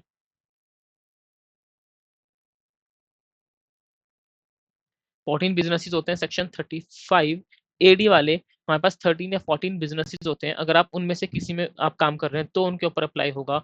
या फिर अगर आपने कोई भी डिडक्शन क्लेम की है चैप्टर 6A वाली, अब चैप्टर 6 के अंदर बहुत सारी हैं, उसमें से स्पेसिफिकली मैं बोलूँ तो ATIA से लेके ATRRB तक की, तो भैया ये 3 लोग हैं जिनके ऊपर ये अप्लाई होगा। हम जैसे लोगों के ऊपर, नॉर्मल लोगों के ऊपर, अगर मेरी इनकम 50 लाख की है, तो क्या मेरे ऊपर अप्लाई होना स्टार्ट हो जाएगा? नहीं होगा। आपने बोला कि 20 लाख से ऊपर होना चाहिए, पहली बात तो आपकी इनकम, जो टोटल इनकम है वो 20 लाख से एक्सीड होनी ही होनी चाहिए, तभी AMT की एप्लीकेबिलिटी होगी। प्लस आप इन 3 बिजनेस में से कम कुछ कर रहे हो, या तो आपने डिडक्शन क्लेम कर रखी है SEZ में, आप लोकेटेड, आपने डिडक्शन क्लेम किया सेक्शन 10AA के अंदर की, या फिर आप स्पेसिफाइड बिजनेस रन कर रहे हो, for example hotel 3 star 4 star वाले होटल्स होते हैं, 100 बेड्स का हॉस्पिटल ज्यादा का है, हनी बी वाले, बहुत सारे ऐसे 14 बिजनेसेस है, cold chain facility and everything. So these are the 14 businesses जो सेक्शन 35 AD के अंदर है। अगर आप वो बिजनेस रन करते हो तो आपके ऊपर AMT के प्रोविजन अप्लाई हो जाएंगे। या फिर अगर आपने कोई भी डिडक्शन क्लेम्स की है ATIAC ATRB, जो कि कहेंगे स्टार्टअप्स एंड ऑल के ऊपर रिलेटेड है, तो अगर आपने ये डिडक्शन क्लेम कर रखी हैं, आप ये 3 लोग में से एक हो, प्लस आपकी टोटल इनकम 20 लाख से ज्यादा की है, देन आपके ऊपर AMT प्रोविजन अप्लाई होंगे। हम जैसे नॉर्मल आम लोगों के ऊपर AMT प्रोविजन अप्लाई नहीं होंगे, चाहे हमारी इनकम 20 लाख से ज्यादा क्यों ना हो। Is this done? Is this clear? And दूसरा मैंने बता दिया कि एएमटी क्रेडिट जो होता है वो आपको 15 ईयर्स के लिए कैरी फॉरवर्ड हो जाता है। एएमटी क्रेडिट 15 ईयर्स के लिए कैरी फॉरवर्ड हो जाता है। और एएमटी क्रेडिट कैसे निकलता है? अगर आपने टैक्स लायबिलिटी जो पे की है वो एएमटी से ज्यादा पे की है तो जो बीच का डिफरेंस होता है वो आपको क्रेडिट के रूप में मिल जाता है। That can be carry forward to 15 next 15 financial years. So this was all about the alternative minimum tax. Now we are going to study about the clubbing of income. भैया इनकम क्लब क्यों होगी और कब कब होगी? यानी कि आप बस इतना समझ लीजिए कि जो क्लबिंग की बात है वो क्लबिंग हम इसलिए कर रहे हैं कि आपने होशियारी से इनकम को ट्रांसफर किया है। अब बेनिफिट अभी भी उस एसेट्स के, अभी भी उस इनकम के बेनिफिट्स आप ही एंजॉय कर रहे हो। It's just in the record, it is just in the books कि आपको वो इनकम आपने दूसरे नाम पे ट्रांसफर की है ताकि टैक्स स्लैब्स का आपको बेनिफिट मिल सके। तो गवर्नमेंट बोलते हैं कि हम इतने भी बुद्धू नहीं है, आपकी जो इनकम दूसरा आपने बंदे को ट्रांसफर की है वो हम वापस से इसमें क्लब करेंगे। ओके जी, चलिए जी, क्लबिंग ऑफ इनकम।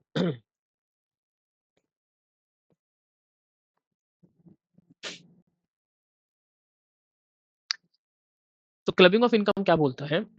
अगर कोई टैक्स पेयर है and generally tax in respect of his own income होगा, लेकिन कई बार कुछ हमारे कुछ केसेस ऐसे हैं जिसमें हम बोलते हैं कि आपको क्लबिंग इनकम की क्लबिंग करनी पड़ेगी। ओके जी, and the clubbing provision have enacted to counter part a general prevalent and growing tendency on part of the tax payer to dispose of their property या फिर अपनी इनकम को in favour of other person in such a manner की जो tax liability है वो या तो अवॉइड हो जाए या फिर रिड्यूस हो जाए। रिड्यूस कैसे हो जाएगी? फॉर एग्जांपल हम नॉर्मल स्लैब रेट की बात करते हैं 5 लाख से 10 लाख की, अगर मैं बात करता हूँ ओल्ड रिजीम के अंदर बात करता हूँ तो 20% टैक्सेबिलिटी आती है। और 12.5 लाख से 5 लाख के अंदर हम 5% की बात करते हैं, वहाँ पे रिबेट भी मिल जाती है। ठीक है, और अगर एज अ फॉर एग्जांपल अगर मैं अपनी बात करता हूँ तो मेरी इनकम बाय चांस मैं बोलता हूँ कि मेरी इनकम लेट्स सपोज 40 लाख है।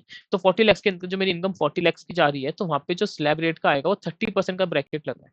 बट कोई एक ऐसा बंदा है जो मेरे साथ रहता है, उसकी इनकम खाली 1 लाख रुपए तक की है। मैं सोचा कि अगर मुझे कोई रेंटल इनकम भी आ रही है 3-4 लाख रुपए की तो मैं उसके नाम पे दिखा दूंगा वो रेंटल इनकम, अपने डॉक्यूमेंट ऐसे तरीके से ट्रांसफर कराऊंगा कि मैं ऐसा लगे कि वो प्रॉपर्टी जो इनकम हो रही है 4 लाख की वो उसके नाम नेम पे हो रही है। बट सारे के सारे एंजॉयमेंट जो बेनिफिट्स है वो सारे मैं लूंगा, वापस से ले लूंगा मैं।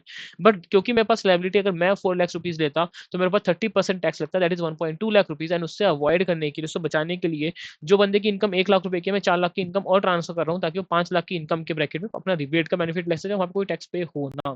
तो गवर्नमेंट बोलते हैं अगर ऐसा कुछ है, अगर आप टैक्स को अवॉइड करना चाह रहे हैं या रिड्यूस करना चाहते हैं, फॉर लाइसेंस उसकी इनकम 3 लाख रुपए की आपने 4 लाख की और दिखा दी, 7 लाख तक के ब्रैकेट में चला गया वो, बट फिर भी वो 5 से 10 लाख के ब्रैकेट के बीच में है तो भी वहाँ पे 20% मैक्सिमम रेट लगेगा, नॉट 30% जो कि मेरे केस में लगता।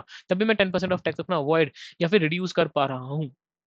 तो अगर कुछ ऐसा है कि आपने इस तरीके से प्रॉपर्टी को या इनकम को डिस्पोज ऑफ किया है दूसरे पर्सन के नेम पे जिससे आपकी लायबिलिटी जो टैक्स लायबिलिटी है तो वो रिड्यूस हो जाएगी या फिर अवॉइड हो जाएगी, तो भैया ऐसे केस में हम बोलेंगे कि भैया क्लबिंग के प्रोविजंस आपके एप्लीकेबल हो जाएंगे।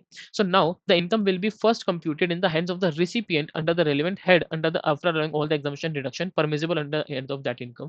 तो हम एक तरीके से जो रिसिपिएंट है उसके हैंड में अपनी इनकम निकालेंगे कि आपके हैंड में अगर इनकम आती है तो टैक्स कैसे निकलेगा, आपका एग्जम्पशन जो बेनिफिट आपको लेने हैं वो ले लो और जिस पर्टिकुलर हेड में वो टैक्सेबल होनी चाहिए उस हेड में पर्टिकुलर टैक्स करेंगे। उसके बाद जो रिजल्टेंट इनकम आएगी वो क्लब की जाएगी in the hands of the transferor और the beneficiary as the provision of section 60 to section 64 and जो नेट रिजल्ट होगा कंप्यूटेशन का वो आपको पे करना पड़ेगा। तो यहाँ पे क्या होता है, फॉर एग्जांपल यहाँ पे हम बात करते हैं income from asset transfer to another person. हमने आपने एसेट ट्रांसफर कर दिया बट आपके पास अभी भी राइट्स हैं पूरे पूरे, या फिर आपने income from another person to be included in the tax payers income that is section 64। तो एक बार देखते हैं फटाफट यहाँ पे इनकम फ्रॉम एसेट। अगर कोई एसेट आपकी आपकी कोई एक एसेट है जो आपने ट्रांसफर कर दी सामने वाले पर्सन को, तो मैंने क्या बोला, आपने इनकम को ट्रांसफर किया है, मैंने आपने एसेट को ट्रांसफर किया है किसी सामने वाले पर्सन को और उस एसेट से आपको इनकम हो रही है तो क्या होगा? तो transfer of income without transferring the asset आपने, अब सेक्शन 60 क्या बोलता है? सेक्शन 60 ये बोलता है कि आपने जो है इनकम को आपने जो है इनकम को,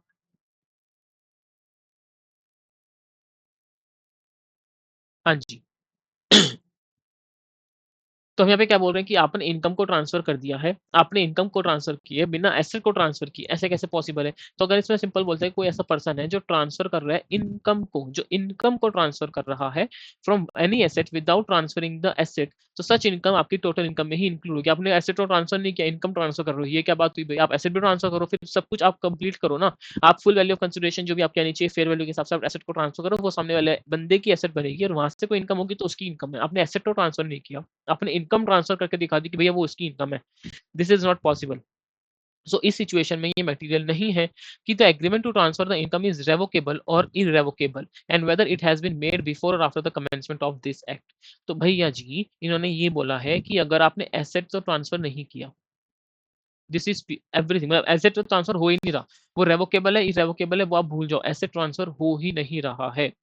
आपने जो है वो इनकम है वो ट्रांसफर कर दी, और आप यहाँ पे अब ये बोल रहे हो कि जो एग्रीमेंट है, जो एग्रीमेंट आपने बनवाया होगा, ऑब्वियसली एग्रीमेंट बना होगा to transfer the income, to transfer the income. अब चाहे वो एग्रीमेंट है जो इनकम को ट्रांसफर करने के लिए बनाया गया है कि आपकी जो इनकम जो आप ट्रांसफर कर रहे हो चाहे वो रेवोकेबल है या इररेवोकेबल है,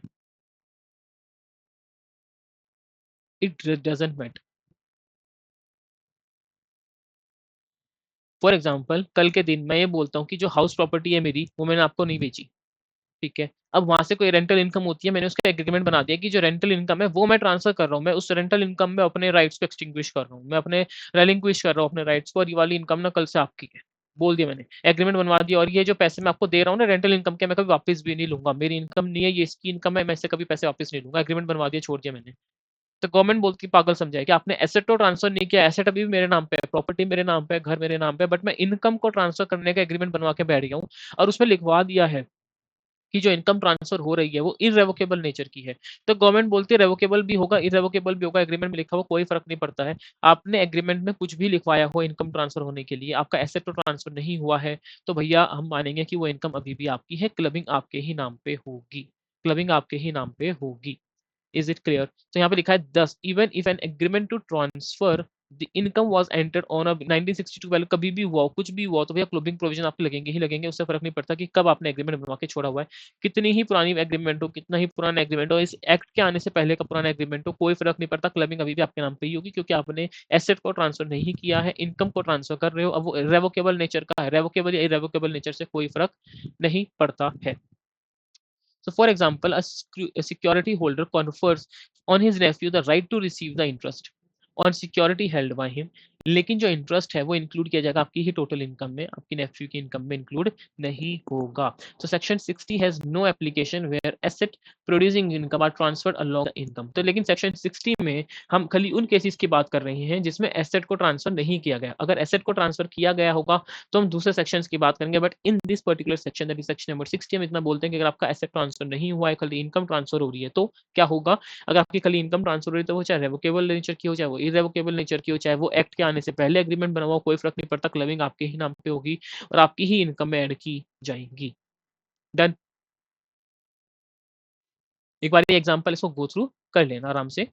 नाउ मूविंग फॉरवर्ड हम बात करते हैं सेक्शन 61 की, that is revocable transfer of asset. आपने रेवोकेबल ट्रांसफर किया है, अब आप बोल रहे हो कि अच्छा एसेट की दिक्कत है, ठीक है एसेट तो मैं ट्रांसफर कर देता हूँ, अभी इसमें क्या दिक्कत है, एसेट ट्रांसफर ही तो करना है, let me do that.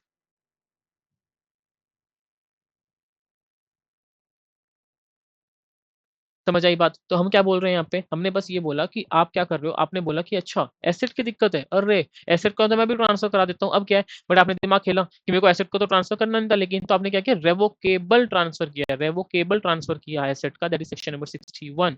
So revocable transfer क्या होता है, अगर कोई भी ऐसी इनकम है जो अराइज हो रही है किसी भी पर्सन को by virtue of sorry revocable transfer आपने एसेट का किया है, तो भी भैया ट्रांसफरर की हैंड्स में ही इनकम को टैक्स किया जाएगा। So if the transfer is revocable the entire amount जो भी इनकम हुई है ट्रांसफर्ड एसेट्स सामने वाले बंदे को, even if only the part of the income of the transferred asset then has been applied for the benefit of the transfer.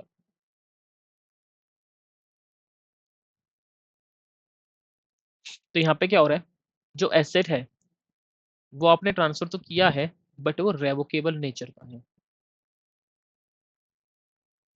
वो क्या है, वो रेवोकेबल नेचर का है, जो आपने एसेट ट्रांसफर किया है दैट इज रेवोकेबल इन नेचर। तो अब यहाँ से अब इस एसेट से कोई भी इनकम होगी तो ये क्लब की जाएगी, ये क्लब की जाएगी ट्रांसफरर के हैंड्स में, तो ये ट्रांसफरर के हैंड्स में क्लब की जाएगी। ओके जी। हाँ जी। तो हमने बात करी कि जो भी सॉरी जो रिवोकेबल ट्रांसफर आपने किया, अगर आपने एसेट ट्रांसफर कर दिया रेवोकेबल नेचर का है और आपने कोई जो भी इनकम है वहाँ से अर्न होगी वो सारी की सारी क्लब की जाएगी in the hand of transferor. चाहे चाहे even if only a part of the income आपके बेनिफिट के लिए क्यों ना यूज हुआ हो। आप ये बोल सकते हो कि नहीं नहीं जी यार मैंने तो उसको खाली एसेट ट्रांसफर कर दिया, एसेट ट्रांसफर कर दिया, थोड़ी बहुत रेवोकेबल ट्रांसफर किया चलो भले, बट इनकम में का मेरे को कुछ 1 रुपया नहीं मिला। मतलब ₹1 इन द सेंस कि आपको 1 10-15 रुपए वाला यानी फिर यानी कुछ पार्ट छोटू सा पार्ट मिला है खाली रिवोकेबल ट्रांसफर के नाम पे, बाकी सारी इनकम वो यूज करता है जी, मैं तो यूज ही नहीं करता हूँ कुछ भी हो। रिवोकेबल ट्रांसफर किया है, एसेट की जो भी इनकम होगी वो सारी आपके हैंड्स में क्लब होने वाली है, चाहे वो छोटू सा पार्ट ही आपके लिए क्यों यूज ना किया गया हो। ठीक है। उसके बाद हम कब मानेंगे कि डीम्ड टू बी रेवोकेबल, यानी या तो रेवोकेबल आप लिखवा दो डीड में, बट हम मानेंगे कि आपको इतना पागल तो है नहीं कि जो रेवोकेबल लिखवा देगा एकदम डायरेक्टली। तो अगर भैया उसके अंदर ऐसा कोई भी प्रोविजन है कि आप रीट्रांसफर हो सकता है डायरेक्टली या इनडायरेक्टली होल और any part of the income या एसेट टू द ट्रांसफरर, यानी कि अगर आपके उसमें ऐसा कोई प्रोविजन लिखा हुआ है एग्रीमेंट में, अगर एग्रीमेंट में कोई ऐसा प्रोविजन लिखा हुआ है चाहे डायरेक्टली लिखा हुआ हो या इनडायरेक्टली लिखा हो क्या हो कि कुछ या थोड़ा पूरी इनकम ही ट्रांसफर की जाएगी या पूरा एसेट ही ट्रांसफर किया जाएगा, या फिर ट्रांसफरर के पास कहीं ना कहीं डायरेक्टली या इनडायरेक्टली आपके पास एक राइट आ रहा है to reassume the power on that particular income, या आपने यानी कहीं ना कहीं आपके पास राइट्स हैं उस एसेट के ऊपर या उस इनकम के ऊपर, आपके पास कहीं ना कहीं डायरेक्टली ऐसा कुछ लिखा हुआ है या इनडायरेक्टली कुछ ऐसा लिखा हुआ है, तो वो इधर आ जाएगा, नाउ उसके बाद हम बात करते हैं कि सेक्शन 62 एक एक्सेप्शन के साथ आता है, और section 62 of the income tax act contains an exemption to the general rule prescribed in section 61, that is if transfer is not revocable, अगर ट्रांसफर रेवोकेबल नहीं है। देखो ऊपर हमने क्या बोला था, ऊपर हमने सेक्शन 61 का एक जनरल रूल ये बोला था कि चाहे वो इनकम जो है वो रेवोकेबल नेचर की हो या इनरेवोकेबल नेचर की हो, उससे कोई फर्क नहीं पड़ता जी। आपने एसेट तो ट्रांसफर नहीं किया ना, तो अब जो भी इनकम आपको अर्न होगी वो आपकी पूरी की पूरी आपके में क्लब की जाएगी। लेकिन सेक्शन 62 इसकी एक एक्सेप्शन के साथ आता है। एक्सेप्शन क्या है भैया जी? आपने बोला कि आपने एसेट तो ट्रांसफर कर दिया बट रेवोकेबल नेचर का है, बट रेवोकेबल का मतलब भी क्या है? रेवोकेबल का मतलब अगर ऐसा कुछ है कि अगर एसेट रेवोकेबल नहीं है during the life time of the beneficiary and transfer और डिराइव नो डायरेक्ट और indirect benefit from such income, the income shall be taxable in the hand of beneficiary और ट्रांसफरी।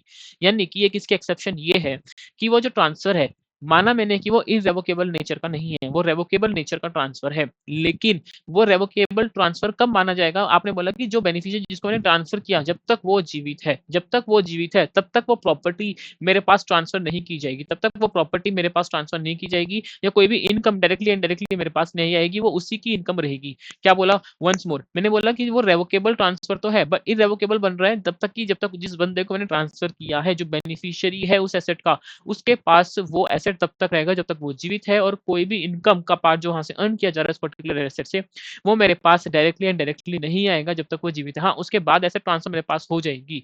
तो इसके केस में जब तक वो बंदा जीवित है, बेनिफिशियरी को जब तक इनकम अर्न हो रही है, तो वो बेनिफिशियरी के हाथ में टैक्सेबल होगी, आपके हाथ में टैक्सेबल नहीं होगी। सो this is something exception of section 62। General rule जो सेक्शन 61 में देखा था कि चाहे रेवोकेबल नेचर की हो रेवोकेबल नेचर को कोई फर्क नहीं पड़ता। उसके बाद अब एक सेक्शन 64 बात करते हैं, that is income of another person to be included in tax payers income. For example income tax के अंदर एक प्रोविजन है clubbing of income of any other person का भी with the income of the tax payer. So this situation arise when a minor child, आपका कोई minor child है जो अर्न कर रहा है कोई इनकम, या फिर when a tax payer transfer his asset to his spouse, sons, spouse etcetera. यानी क्या किया आपने अपनी एसेट को स्पाउस को ट्रांसफर कर दिया, स्पाउस को ट्रांसफर दिखा दे कि मैं इसको ट्रांसफर कर रहा हूँ, मैं अपनी सन जो अपने बेटे की वाइफ होगी उसको ट्रांसफर कर रहा हूँ, या फिर आपका कोई बेटा जो कि माइनर है, या आपकी जो बेटी जो माइनर है, जो आपके बच्चे हैं जो माइनर हैं, आप वहां से इनकम अर्न कर रहे हैं, वो बच्चे लोग आपके इनकम अर्न कर रहे हैं, तो भैया आपके हाथ में वो क्लबिंग हो जाएगी, आपके हाथ में इनकम वो क्लब हो जाएगी। So the clubbing provision have to be introduced to stop the tax payer of diverting the part of their income to the relatives in order to reduce the tax burden. तो इसलिए एक ये है कि आपने अपने रिलेटिव्स को भी ट्रांसफर नहीं करनी है, and to prevent such avoidance clubbing provisions को इनकॉर्पोरेट किया गया है। ठीक है। सो यहाँ पे क्या गया, subject to certain exceptions in respect of the income of the following person, that is income of spouse, income of sons wife, minor income, income of any person और एसोसिएट पर्सन, या income from the property gifted to HUF.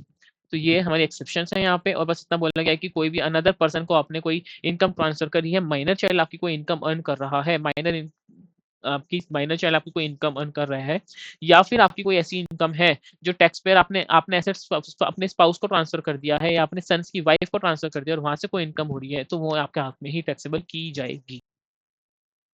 Next अब बात करते हैं हम अपने बारे में कि जो है सेट ऑफ के बारे में, set of and carry forward of losses under the head capital gain, income from other sources and business income की इनके लॉस कैसे सेट ऑफ किए जाएंगे, कैसे ब्रॉड फॉरवर्ड किए जाएंगे। तो set of and carry forward की बात करते हैं, किसके अंदर? कैपिटल गेन के अंदर कैसे होगा, आईओएस के अंदर कैसे होगा, बिजनेस इनकम के अंदर कैसे होगा। तो देखो जी, सिंपल सी बात है, सैलरी इनकम में लॉस तो हो नहीं सकता आपको, इतनी बात तो समझ लीजिए। सैलरी इनकम में लॉस पॉसिबल है, नहीं है। कैपिटल लॉस का भी देखेंगे आगे, बट यहाँ पे शॉर्ट टर्म कैपिटल लॉस अगर कुछ है, चलिए जी बात करते हैं कैपिटल लॉस के बारे में, आईओएस के बारे में और बिजनेस इनकम के बारे में। हाउस प्रॉपर्टी में लॉस पॉसिबल है, वैसे तो ऐसा नहीं है, हाउस प्रॉपर्टी में लॉस पॉसिबल नहीं है, बट हाँ अगर आपकी इंटरेस्ट की डिडक्शन आप क्लेम कर रहे हो जो कि रेंटल इनकम से ज्यादा है, या फिर आपकी सेल्फ ऑक्यूपाइड प्रॉपर्टी है वो हाउसिंग लोन पे लिया हुआ है, हाउसिंग लोन में आप इंटरेस्ट पे कर रहे हो, तो वहां पे लॉस पॉसिबल है हाउस प्रॉपर्टी के अंदर। वैसे हाउस प्रॉपर्टी में क्या ही लॉस होगा, आपने प्रॉपर्टी परचेज कर रखी है, that's it. Okay, capital gain में लॉस, कैपिटल ट्रांजेक्शन में लॉस हो सकता है, बिजनेस में लॉस हो सकता है, या अदर्स प्रोसेस में भी लॉस हो सकता है। तो लॉसेस के क्या ट्रीटमेंट है, तो अगर मैं कैपिटल लॉस को बात करता हूं तो कैपिटल गेन देखो जी, short term capital gain, long term capital gain, depending upon the period of holding of the particular asset, वो हम आगे डिस्कस करने वाले हैं अभी नेक्स्ट रीडिंग में। तो हम ये बोलते हैं कि जो कैपिटल एसेट, मैं बोल रहा हूँ कि आपने 1 महीने के लिए, 2 महीने के लिए, अगर 1 साल से आपने, लेट्स सपोज मान के चलते हैं कि 12 महीने से कम के लिए आपने एसेट रखा है, तो वो शॉर्ट टर्म माना जाएगा, लॉन्ग टर्म होराइजन था ही नहीं आपका। लेकिन अगर आपने कोई एसेट 1 साल से ऊपर बेचा, हाइपोथेटिकली सोच रहे हैं कि 12 महीने से अगर कम आपने एसेट रखा है, 12 महीने से कम तो शॉर्ट टर्म है, 12 महीने से ज्यादा किया तो लॉन्ग टर्म है। बट वो 36 मंथ है, 24 मंथ्स भी होता है किसी किसी केसेस में, बट अभी फॉर द टाइमिंग हम ये सोच के चलते हैं। तो अगर आपने कोई भी कैपिटल एसेट 12 मंथ से 12 मंथ से कम के लिए होल्ड किया था और आपने उसको सेल आउट कर दिया, आपने उसको क्या कर दिया, सेल आउट कर दिया, और वहां से आपको लॉस हो गया, तो वो क्या माना जाएगा, आपका शॉर्ट टर्म कैपिटल लॉस माना जाएगा, क्योंकि वहां पे शॉर्ट टर्म, आपने शॉर्ट टर्म के लिए आपने उसको होल्ड किया। बट अगर आपने कोई भी ऐसे 12 मंथ्स के बाद आपने सेल आउट किया है, तो वो जो उसका नेचर होगा ट्रांजैक्शन का, वो लॉन्ग टर्म माना जाएगा, और वहां से अगर कोई लॉस होता है तो हम उसे बोलते हैं long term capital loss. So though both the losses are computed under the same head of the income, yet distinct provision have been provided for set off of these losses. Both losses are computed and disclosed separately in the income tax return. तो अब मान के चल लीजिए कि हम ये बस यहाँ पे बोलना चाह रहे हैं कि हालांकि जो कैपिटल लॉस और आपको हो रहा है वो एक ही हेड के अंदर है, income from the capital gain एक हेड आपका, this is only the one head, but आपको वहाँ पे शॉर्ट टर्म कैपिटल गेन अलग हो रहा है, लॉन्ग टर्म कैपिटल गेन अलग हो रहा है, तो इनकी रिपोर्टिंग भी अलग अलग होती है, क्योंकि यहाँ पे सेट ऑफ की बात थोड़ी सी अलग हटके होती है। मैं आपको थोड़ा सा आइडिया दे देता हूँ कि यहाँ पे कैसे होता है, उसका तभी डिटेल में नीचे समझेंगे।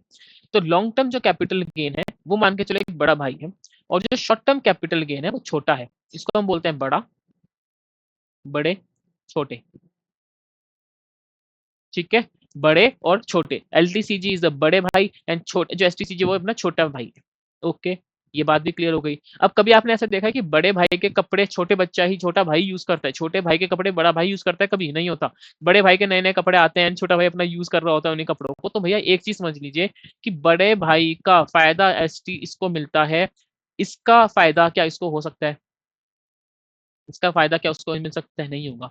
इसके कपड़े एसटीसीजी के कपड़े, छोटे भाई के कपड़े बड़े भाई को आ सकते नहीं, बड़े भाई के कपड़े एसटीसीजी के पास छोटे भाई के पास आ सकते हैं। तो अगर इन केस, इसका कहने का मतलब मेरा तात्पर्य यहाँ पे ये है, what I want to convey is कि अगर यहाँ पे इसको नुकसान हुआ है, यहाँ पे लॉस है और यहाँ पे गेन आया, बड़े भाई के पास अभी है कपड़े हैं, गेन है, शॉर्ट टर्म कैपिटल यानी छोटे के पास लॉस है, तो क्या मैं ये सेट ऑफ करा सकता हूँ? बिल्कुल करा सकते हैं, यस, ये चीज पॉसिबल है। लेकिन अगर इसका मैं उल्टा कर दूं, इसके मैं बोल दूं कि यहाँ पे इसके पास गेन है और यहाँ पे लॉस है, तो क्या ये इसकी हेल्प कर सकता है? No, this is a clear no. Do you understood? तो एसटीसीजी क्या अपना में, एसटीसीजी इज लाइक अ छोटा भाई, एलटीसीजी इज अ बड़ा भाई। अब बड़े भाई को अगर कभी बड़े भाई हेल्प कर सकता है छोटे भाई की, बड़ा भाई हेल्प कर सकता है छोटे भाई की, लेकिन छोटा भाई बड़े भाई की हेल्प नहीं कर सकता। तो अगर एसटीसीजी में लॉस हुआ और एलटीसीजी में गेन हुआ, तो गेन को हम सेट ऑफ करा सकते हैं लॉस से, एसटीसीजी का गेन एसटीसीजी के लॉस से सेट ऑफ हो सकता है, लेकिन एसटीसीजी का gain long term capital gain से सेट ऑफ नहीं हो सकता है, नहीं हो सकता है। एसटीसीजी का गेन एलटीसीजी के लॉस से सेट ऑफ नहीं हो सकता है। तो इसलिए हालांकि वो income from the head capital gain है, लेकिन आप रिपोर्टिंग जो करते हैं वो अलग अलग करते हैं, क्योंकि यहाँ पे सेट ऑफ की थोड़ी सी एक टेक्निक है कि आप किससे क्या सेट ऑफ करोगे। आप आपस में इंट्रा हेड एडजस्टमेंट के अंदर सब कुछ आपस में नेट सेट ऑफ नहीं कर सकते। अगर आप आपस में सब कुछ भी सेट ऑफ कर चुके होते, ये आपका ऐसा होता कि ये इसके साथ हेल्प कर सकता है, ये इसकी हेल्प नहीं कर सकता। अगर ऐसा कुछ नहीं होता, वो एक ही होता प्रोविजन कि आप कुछ भी सेट ऑफ कर सकते हो। STCG SCC, long term capital loss, short term capital loss आपस में एक दूसरे की हेल्प कर सकते हैं, उसमें कोई ऐसा कोई रेस्ट्रिक्शन नहीं है। तो फिर हम बोलते हैं कि भैया एक ही रिपोर्टिंग होती, दो दो रिपोर्टिंग ना होती। ठीक है जी, इसको थोड़ा सा इरेज करते हैं एक बार वापस से।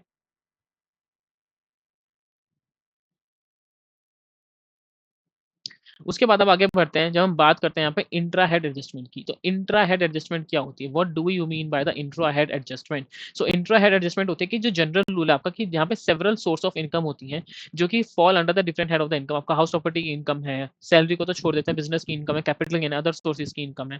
एंड यहाँ पे loss from one source of the income may be set off against the income from another source falling under the same head of the income. Income आपकी एक ही है, इनकम आपकी एक ही है। बिजनेस के अंदर मैं बोलता हूँ कि आपका स्टेशनरी की शॉप अलग चल रही है, आपके स्टेशनरी का बिजनेस अलग है, प्रिंटिंग का बिजनेस अलग है, आपकी स्वीट की शॉप अलग है। आपकी income under the head cap business and profession ही आ रही है, पीजीबीपी की इनकम ही है वो, बट आपके सोर्सेज जो है वो अलग अलग हैं। तो आप अपने सोर्सेज में, अगर स्टेशनरी के बिजनेस में लॉस हो रहा है, स्वीट्स के बिजनेस में, प्रिंटिंग के बिजनेस में फायदा हो रहा है, तो आप आपस में सेट ऑफ हो जाएंगे, उसमें कोई टेंशन नहीं है। तो जनरल हम ये बोलते हैं कि सबसे पहले जो लड़ाई है वो घर के अंदर अपनी सुलझा लो, अगर कुछ जरूरत पड़ी तो बाहर जाएंगे। लेकिन लॉन्ग टर्म कैपिटल गेन में, इंट्रा हेड एडजस्टमेंट में, जैसे मैंने भी बताया था कि long term capital gain short term capital loss की हेल्प कर सकता है, लेकिन short term capital gain long term capital gain की लॉन्ग टर्म कैपिटल लॉस की हेल्प नहीं कर सकता।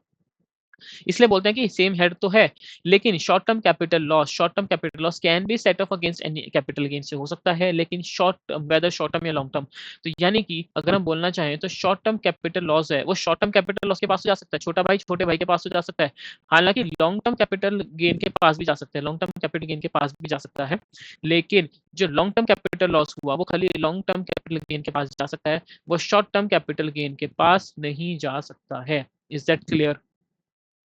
उसके बाद हम बात करते हैं इंटर हेड एडजस्टमेंट की। घर के अंदर लड़ाई नहीं सुलझी, हम बाहर जाके हम आपस में डिसाएंगे, बाहर वाले लोगों से भी, अपने रिलेटिव के साथ। सो ऐसा जनरल रूल, अगर if after the intra head adjustment net result में अभी भी लॉस आ रहा है, अभी भी लॉस आ रहा है, तो दूसरे हेड्स की इनकम के साथ हम उसको उसको एडजस्ट करा सकते हैं, तो दूसरे उसको भी हम एडजस्ट करा सकते हैं। लेकिन capital loss, however capital loss, चाहे वो शॉर्ट टर्म कैपिटल लॉस हो या लॉन्ग टर्म कैपिटल लॉस हो, वो सेट ऑफ नहीं होगा भैया। इनकी एक इज्जत है, इट्स लाइक अनिल अंबानी, अंबानी परिवार है अपना आप में ये। ठीक है जी, आप इतना सोच के चलो, जो कैपिटल गेन का परिवार है, ये अंबानी परिवार है, ये दूसरों की मदद कर सकता है, लेकिन ये खुद की मदद के लिए बाहर नहीं जाएगा। तो इसके अंदर आपको लॉन्ग टर्म कैपिटल लॉस बच गया हो या शॉर्ट टर्म कैपिटल लॉस बच गया हो आफ्टर इंट्रा हेड एडजस्टमेंट, यहाँ पे अब ये इंटर हेड एडजस्टमेंट के लिए नहीं जाएगा, ये इंटर एडजस्टमेंट नहीं करेगा, इंटर एडजस्टमेंट नहीं करेगा। Am I clear? Am I clear? Now moving forward, उसके बाद हम बात करते हैं कैरी फॉरवर्ड कैसे होगा। तो भैया कुछ लॉस बच गया, आपने इंट्रा हेड एडजस्टमेंट भी कर ली, इंटर हेड एडजस्टमेंट भी कर ली, अगर अभी भी कुछ लॉस बचता है, so if capital loss could not be set off against the all eligible capital gain, नहीं हो पा रहा because of the inadequacy of income, तो इसको कैरी फॉरवर्ड किया जाएगा और सेट ऑफ किया जाएगा सब्सिक्वेंट ईयर के कैपिटल गेन के हेड से। अब वो आप किसी और हेड में जा ही नहीं सकते वैसे भी। तो यहाँ पे इन्होंने बोला कि जो शॉर्ट टर्म है and long-term capital loss है which could be set off during the year shall be carried forward separately in subsequent year। अगर short term capital loss हुआ तो वो short term capital से ही होगा, और long term capital gain but brought forward to the long term capital loss shall only be set off against the long term capital gain। ये तो हम already देख चुके हैं कि short term capital loss, फिर नेक्स्ट ईयर में क्या होगा, short term capital loss short term capital gain के साथ या long term capital gain के साथ अपना करेगा काम, और जो long term capital loss हमारा है कैरी फॉरवर्ड,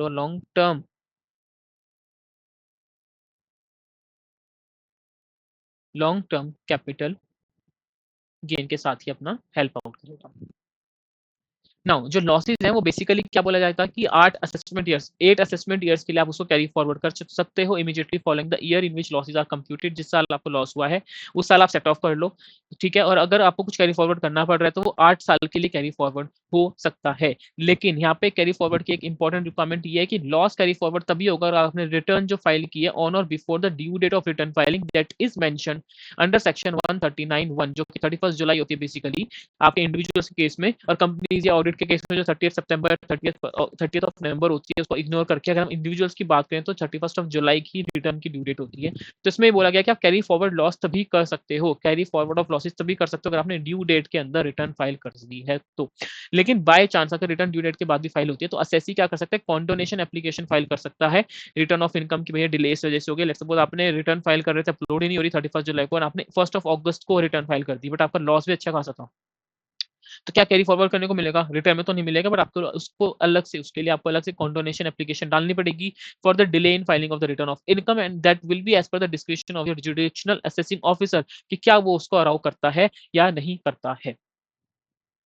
ठीक है जी। उसके बाद अब बात करते हैं, एक बार समरी गिवन है, एक बार समरी को देख लेते हैं फटाफट से। तो उन्होंने बस ये बोला कि जो लॉन्ग टर्म कैपिटल लॉस है, तो लॉन्ग टर्म कैपिटल लॉस फटाफट बताओ अपने खुद से, फिर उसको देखेंगे। तो क्या लॉन्ग टर्म कैपिटल लॉस जो आपका चल रहा है, क्या वो इंट्रा हेड एडजस्टमेंट हो सकती है? बिल्कुल हो सकती है। Intra head adjustment first year में होगी, लेकिन किसके साथ होगी? खाली लॉन्ग टर्म कैपिटल गेन के साथ ही होगी। लॉन्ग टर्म कैपिटल गेन के साथ होगी उसी ईयर के अंदर। लॉन्ग टर्म कैपिटल जो लॉस है आपका, उसकी मैं इंटर हेड एडजस्टमेंट करना चाहता हूँ। यानी अंबानी परिवार का जो अनिल अंबानी है, वो दूसरे हेड्स के पास जा रहा है अब। तो क्या जा सकता है? नहीं जा सकता। लोग इसके पास आ सकते हैं, ये किसी के पास नहीं जाएगा। उसके बाद जो लॉन्ग टर्म कैपिटल लॉस है, अगर वो कैरी फॉरवर्ड करना पड़ रहा है, तो लॉन्ग टर्म कैपिटल गेन के साथ ही सेट ऑफ होगा सब्सिक्वेंट ईयर्स में, और वो भी with in 8 next assessment years के अंदर। अब जो शॉर्ट टर्म कैपिटल लॉस है, वो उसी हेड में अगर हेड एडजस्ट करना है, तो वो शॉर्ट टर्म कैपिटल गेन या लॉन्ग टर्म कैपिटल गेन, कोई भी कैपिटल गेन हो, चाहे वो शॉर्ट टर्म हो लॉन्ग टर्म हो, कर सकता हूँ मैं सेम ईयर के अंदर। अगर मैं इंटर हेड एडजस्टमेंट की बात करूंगा, मुझे अभी इसी साल में inter head adjustment is only applicable in case of the current year only. जिस साल आपको लॉस इनकर हुआ है, कैरी फॉरवर्ड में इंटर हेड एडजस्टमेंट बंद हो जाती है, खाली इंटर हेड एडजस्टमेंट एप्लीकेबल रहती है। तो शॉर्ट टर्म कैपिटल गेन, अगर शॉर्ट टर्म कैपिटल लॉस अगर आपको हुआ है, तो उसी क्या मैं इंटर हेड एडजस्टमेंट कर सकता हूँ? क्या मैं आईओएस के पास जा सकता हूँ? क्या मैं पीजीबीपी के पास जा सकता हूँ? Not allowed, you are not allowed, you are Ambani परिवार। एंड देन अगर शॉर्ट टर्म कैपिटल लॉस है, तो कैरी फॉरवर्ड कर सकते हैं। नेक्स्ट ईयर में मैं लॉन्ग टर्म कैपिटल गेन या शॉर्ट टर्म कैपिटल गेन दोबारा किसी को भी यूज कर सकता हूँ, और 8 साल के लिए यूज कर सकता हूँ। This is with respect to the capital gain thing. अब आगे बात करते हैं इनकम। अगर आपको कोई लॉस हुआ है, कहाँ से? पीजीबीपी की इनकम से अगर आपको कोई लॉस हो रहा है, तो क्या होगा? अगर आपको पीजीबीपी से इनकम से, अगर आपको पीजीबीपी बिजनेस एंड प्रोफेशन में आपको कोई लॉस हुआ है, तो क्या होगा? तो आपको पहली बात तो ये समझनी पड़ेगी, हमने पहली अपनी प्रीवियस वीडियो में समझा कि पीजीबीपी के भी 3 हेड्स होते हैं। एक होता है आपका नॉर्मल इनकम, नॉर्मल इनकम होगी, आपकी नॉर्मल बिजनेस इनकम हो जाएगी। एक होगी स्पेक्यूलेटिव, सट्टे वाली स्पेक्यूलेटिव, और एक होती है स्पेसिफाइड बिजनेस वाली। एक होती है स्पेसिफाइड बिजनेस वाली, जो भी हमने देखे थे कि 14 बिजनेसेस होते हैं जिसमें हमें एएमटी वाले प्रोविजन एप्लीकेबल हो जाते हैं। तो 3 आपके बिजनेस हो सकते हैं। आपका नॉर्मल बिजनेस इनकम चल रही है, एक होती है स्पेक्यूलेटिव जैसे इंट्राडे वाली चल रही होती है, स्पेसिफाइड बिजनेस आपकी कोई हो सकती है। तो वैसे तो देखा जाए तो इनकम टैक्स ने डिस्टिंक्टली प्रोवाइड किए हैं सेट ऑफ या carry forward provision of the speculative losses के अलग से बता रखे हैं, नॉन स्पेक्यूलेटिव लॉसेस के लिए अलग से बता रखे हैं। तो ये वाला जो है, ये आपका नॉन स्पेक्यूलेटिव है। ये वाला जो लास्ट वाला है, ये भी आपका नॉन स्पेक्यूलेटिव है। तो स्पेक्यूलेटिव वाला भैया बस एक ही बचा है यहाँ पे, ये। और हमारे बाकी जो 2 हैं, these are the non speculative. तो बाकी जो हमारे 2 हैं, नॉर्मल बिजनेस या स्पेसिफाइड बिजनेस वाले, these are the non speculative business के लॉसेस अगर यहाँ से होते हैं तो। ठीक है। Whereas a normal business can be set off against any income other than salary and from the gambling activities. तो उन्होंने क्या बोला? और loss from speculative business can be set of only against the profit from the speculative. तो यहाँ पे अगर हम बात करना चाहें, तो स्पेक्युलेटिव का अगर आपको कोई लॉस हुआ है, स्पेक्युलेटिव का लॉस हुआ है, तो वो स्पेक्युलेटिव की इनकम से ही सेट ऑफ होगा, स्पेक्युलेटिव की इनकम से ही सेट ऑफ होगा ओनली।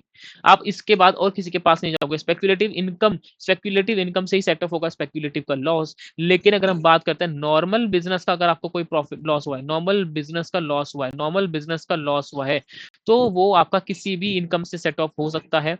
वो आप किसी भी इनकम से set of with other income. Salary से नहीं होगा, सैलरी से नहीं होगा, प्लस आपका गैम्बलिंग से भी नहीं होगा, एंड गैम्बलिंग से भी नहीं होगा। तो गैम्बलिंग से भी नहीं होगा, सैलरी से भी नहीं होगा भैया। या तो आप सैलरी कर लो, या फिर आप अपनी बिजनेस इनकम कर लो। मून लाइटिंग थोड़ी करोगे आप लोग, ठीक है जी। तो या तो आप सैलरी इनकम अर्न कर लो, या फिर बिजनेस इनकम कर लो। तो अगर आपको मैं बोल रहा हूँ कि नॉर्मल बिजनेस कोई लॉस हो रहा है, तो मैं इंटर हेड एडजस्टमेंट करने जब जाऊंगा, तो मैं कैपिटल गेन के पास भी जा सकता हूँ, आईओएस के पास भी जा सकता हूँ, हाउस प्रॉपर्टी के पास भी जा सकता हूँ, मैं किसी के पास भी जा सकता हूँ।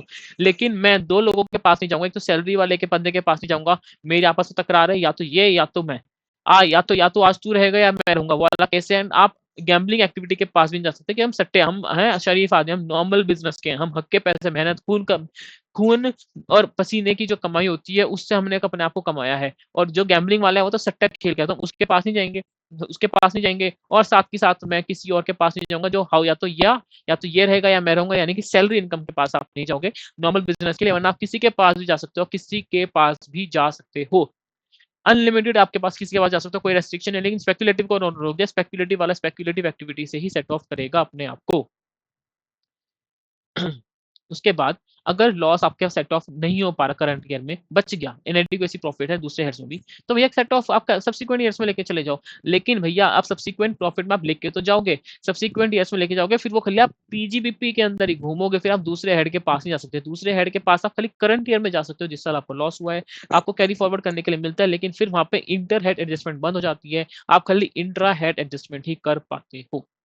दूसरा, स्पेक्युलेटिव बिजनेस को जब हम कैरी फॉरवर्ड करते हैं, स्पेक्युलेटिव इनकम को जब मैं कैरी फॉरवर्ड करता हूँ तो ये खाली मैं 4 ईयर्स के लिए कर पाता हूँ, ये मैं खाली 4 ईयर्स के लिए कैरी फॉरवर्ड कर पाता हूँ। लेकिन जब मैं नॉर्मल बिजनेस इनकम की बात करता हूँ, जब मैं नॉर्मल बिजनेस इनकम की बात करता हूँ या फिर अपने स्पेसिफाइड बिजनेस की बात करता हूँ, जो नॉर्मल मेरा है वो मैं 8 ईयर्स के लिए कैरी फॉरवर्ड कर पाऊंगा, वो मैं कैरी फॉरवर्ड 8 ईयर्स के लिए कर पाऊंगा। सो that is being mention over here, can be carry forward for 4 years या फिर 8 ईयर रिस्पेक्टिवली। इन सब्सिक्वेंटली अगर speculative loss can be set off against speculative, और अगर कोई नॉर्मल बिजनेस का आपको कोई लॉस हुआ है तो वो against non speculative business as well as speculative के साथ भी सेट ऑफ किया जा सकता है। तो normal business can be set off against non speculative as well as speculative के साथ जा सकता है। यानी कि यहाँ पे भी स्पेक्युलेटिव वाला स्पेक्युलेटिव से ही होगा, that is being for sure. Normal business का जो है या स्पेसिफाइड बिजनेस जो मेरे जो नॉर्मल बिजनेस है, स्पेसिफाइड बिजनेस की नॉर्मल है या नॉर्मल बिजनेस आपका हो गया, वो आप सेट ऑफ कर सकते हो किसी भी इनकम से, लेकिन सैलरी इनकम नहीं होगी। गैम्बलिंग यानी कि आईओएस वाली जो इनकम होती है, आईओएस हेड में जो गैम्बलिंग की इनकम आएगी उससे नहीं कर सकते। लेकिन मैं क्या स्पेक्युलेटिव इनकम जो मेरी बिजनेस हेड के अंदर आ रही है इंट्राडे से क्या सेट ऑफ कर सकते हैं? बिल्कुल कर सकते हैं।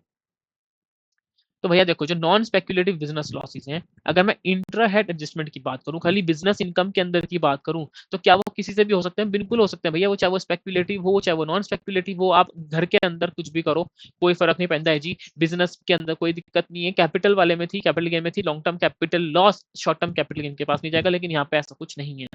और उसके बाद अगर आपका नॉन स्पेक्युलेटिव बिजनेस लॉस हुआ है और इंटर हेड एडजस्टमेंट करनी है तो आप किसी से भी कर सकते हो, लेकिन दो लोगों को छोड़ देना भैया, सैलरी इनकम को छोड़ देना और गैम्बलिंग, गैम्बलिंग बोले तो लॉटरी वाली इनकम या गैम्बलिंग वाली इनकम को छोड़ देना उसी ईयर में। First thing. Second thing is this, अगर हम नॉन स्पेक्युलेटिव बिजनेस लॉस की बात करते हैं और कैरी फॉरवर्ड की बात करते हैं, तो कैरी फॉरवर्ड करने के बाद भी नॉन स्पेक्युलेटिव वाला किसी भी इनकम से सेट ऑफ किया जा सकता है। एनी बिजनेस इनकम, पीजीबीपी, आप पीजीबीपी के अंदर कुछ भी करो, 8 साल के लिए आप कैरी फॉरवर्ड कर पाओगे। लेकिन अगर आपका कोई स्पेक्युलेटिव बिजनेस लॉस है, स्पेक्युलेटिव बिजनेस लॉस है, सट्टे वाली इनकम है, तो भैया इंटर हेड में भी खाली स्पेक्युलेटिव बिजनेस से ही होगी और नेक्स्ट ईयर भी वो स्पेक्युलेटिव से ही होगी जब कैरी फॉरवर्ड करोगे। और कैरी फॉरवर्ड भैया वो 4 साल तक ही होगी, कैरी फॉरवर्ड वो 4 साल तक ही होगी। और स्पेक्युलेटिव की जब मैं इंटर हेड एडजस्टमेंट की बात करता हूँ, तो इंटर हेड एडजस्टमेंट भी पॉसिबल नहीं है, वो स्पेक्युलेटिव है तो स्पेक्युलेटिव से ही होगी। इंटर हेड एडजस्टमेंट भी वहां पे काम नहीं करेगी, वहां पे काम नहीं करेगी। नाउ जब हम बात करते हैं आईओएस की इनकम की, तो जो लॉस होगा आईओएस का can be set off against any income under any head. आप किसी भी हेड के पास जा सकते हो अपने अपने लॉस को लेके। तो आईओएस इनकम तो बची कुछ इनकम के लिए है और वहां पे कोई लॉस हो रहा है तो किसी भी हेड के पास चले जाओ। लेकिन अगर आपका loss under the other sources can not be set of current year में नहीं हुआ इनएडिक्वेसी ऑफ प्रॉफिट की वजह से, तो इसका कैरी फॉरवर्ड अलाउ नहीं है, इसका carry forward allowed, not allowed, इसका कैरी फॉरवर्ड अलाउ नहीं है सब्सिक्वेंट ईयर्स में। That is the one thing. ठीक है जी। उसके बाद असेसी जो है, आप अलाउ नहीं हो सेट ऑफ करने के लिए किसी भी लॉस को अगेंस्ट द फॉलोइंग इनकम्स। यानी कि अगर आपने कोई ऐसी इनकम अर्न करके आप उसके पास अपना दुख लेके नहीं जा सकते। यानी ये जो इनकम है वो थोड़ी सी ऐसी इनकम है कि मतलब शक वाली नजर वाली इनकम वाली है, थोड़ी अच्छी इनकम नहीं है, तो आप इनके पास नहीं जा सकते अपने लॉस को सेट ऑफ कराने के लिए। That is one is the undisclosed income, जो आपको सर्च या सर्वे में, जब आपका सर्च या सर्वे यानी आपके यहाँ पे रेड मारी गई थी और वहां से कोई इनकम आपकी पता चली थी, तो उस अनडिस्क्लोज इनकम के अगेंस्ट में वहां पे उस इनकम को मैं कम नहीं कर सकता अपने लॉस से। या आपको कोई गैम्बलिंग एक्टिविटी या ऑनलाइन गेमिंग नेचर की आपको कोई इनकम हुई है, तो मैं वहां पे नहीं जा सकता उससे अपने आप को डील करने के लिए। अनएक्सप्लेन्ड इनकम है, आपके अकाउंट में पैसा आ रहा है, बता नहीं पा रहे हो, वो ऑलरेडी 60% समथिंग पे टैक्स हो रही है, 60 या 75% जो निकालते हैं हम रेट 115 बीबीई के अंदर 60% पे टैक्स लग रहा है। आप इसको कम नहीं कर सकते अपना लॉस दिखा के। अगर आपने कोई ट्रांसफर किया है virtual digital asset, crypto currency में आप डील करते हो और वहां से आपको इनकम हो रही है, तो इस इनकम के अगेंस्ट में अपने लॉस को कम नहीं कर सकता। या कोई स्पेसिफाइड इनकम जो ट्रस्ट को हुई है, इंस्टीट्यूशन को हुई है 115 बीबी के अंदर, इन इनकम के पास भी मैं नहीं जा सकता। यानी ये इनकम ऐसी है कि ये अपने रेट के हिसाब से टैक्सेबल होंगी और इनके अगेंस्ट आप अपने किसी भी और लॉस को लाके इन इनकम को कम नहीं कर सकते। This is for sure. ठीक है जी। अब बात करते हैं हम यहाँ पे डिफरेंस क्या होता है investing and dealing in shares and security में, कि शेयर्स एंड सिक्योरिटी में कैसे डील आउट किया जाता है। चलिए जी, तो इस वीडियो में हम इतना ही करते हैं। इसके बाद अब नेक्स्ट वीडियो में मिलेंगे, नेक्स्ट पार्ट में मिलेंगे, जो कि इस चैप्टर का लास्ट पार्ट होगा प्रोबेबली। उसमें हम कवर कर देंगे rather than just dragging this video. 1 1 hour की मैं ट्राई करता हूँ कि 1 1 आवर की जो छोटी छोटी वीडियोस बन पाए वो बन पाए, ताकि आप एक साथ एक बार में ना बैठ पाओ अगर, तो आपके लिए भी इतना हैवी ना हो। क्योंकि आप एक बार ढंग से सुन लो, फिर ब्रेक ले लो, फिर ढंग से सुन लो एक बार, तो उसको ऐसा टेंशन नहीं है। ठीक है जी। अब आप जो मैं समझा रहा हूँ उसको ढंग से सुनो, समझो, और आपको खुद से भी एक बार थोड़ा बहुत देख के क्वेश्चंस प्रैक्टिस करने पड़ेंगे। ये आपकी रिस्पॉन्सिबिलिटी है। हम क्वेश्चंस प्रैक्टिस करेंगे, जैसे-जैसे चैप्टर्स हमारे क्लोज होंगे हम धीरे-धीरे क्वेश्चंस पे भी आएँगे, but for the time being अभी उससे पहले हम अपने जो कॉन्सेप्ट्स हैं वो सारे कवर करते जा रहे हैं अच्छे से। अब अगर आपको मेरी speed in case by chance लग रहा है कि थोड़ी ज़्यादा स्पीड हो रही है, तो आप मेरे को बता देना कमेंट सेक्शन में कि हम थोड़ी-सी स्पीड हम कम कर लेंगे। क्योंकि कोर्स थोड़ा-सा ज़्यादा है, टाइम थोड़ा-सा कम है। So I am just trying कि to cover each and everything, but उसके अलावा मैं जो जहाँ मुझे लगता है कि जहाँ पे टाइम इन्वेस्ट करना चाहिए, वहाँ पे मैं करता हूँ, और जहाँ मुझे लगता है कि टाइम इन्वेस्ट एज़ सच इतनी नीड नहीं है, सो आई जस्ट मैं उनको गो थ्रू करा देता हूँ बस आपको। लेकिन हम कुछ छोड़ नहीं रहे हैं, you can trust me on that point. हम कुछ भी छोड़ के नहीं चल रहे हैं, हम प्रॉपर जो इंस्टीट्यूट का जो मटेरियल है अपना, हम इसको ही रेफर कर रहे हैं, तो कुछ छूटने का चांस नहीं है। चलिए जी, मिलते हैं नेक्स्ट वीडियो में। Till then bye bye and take care.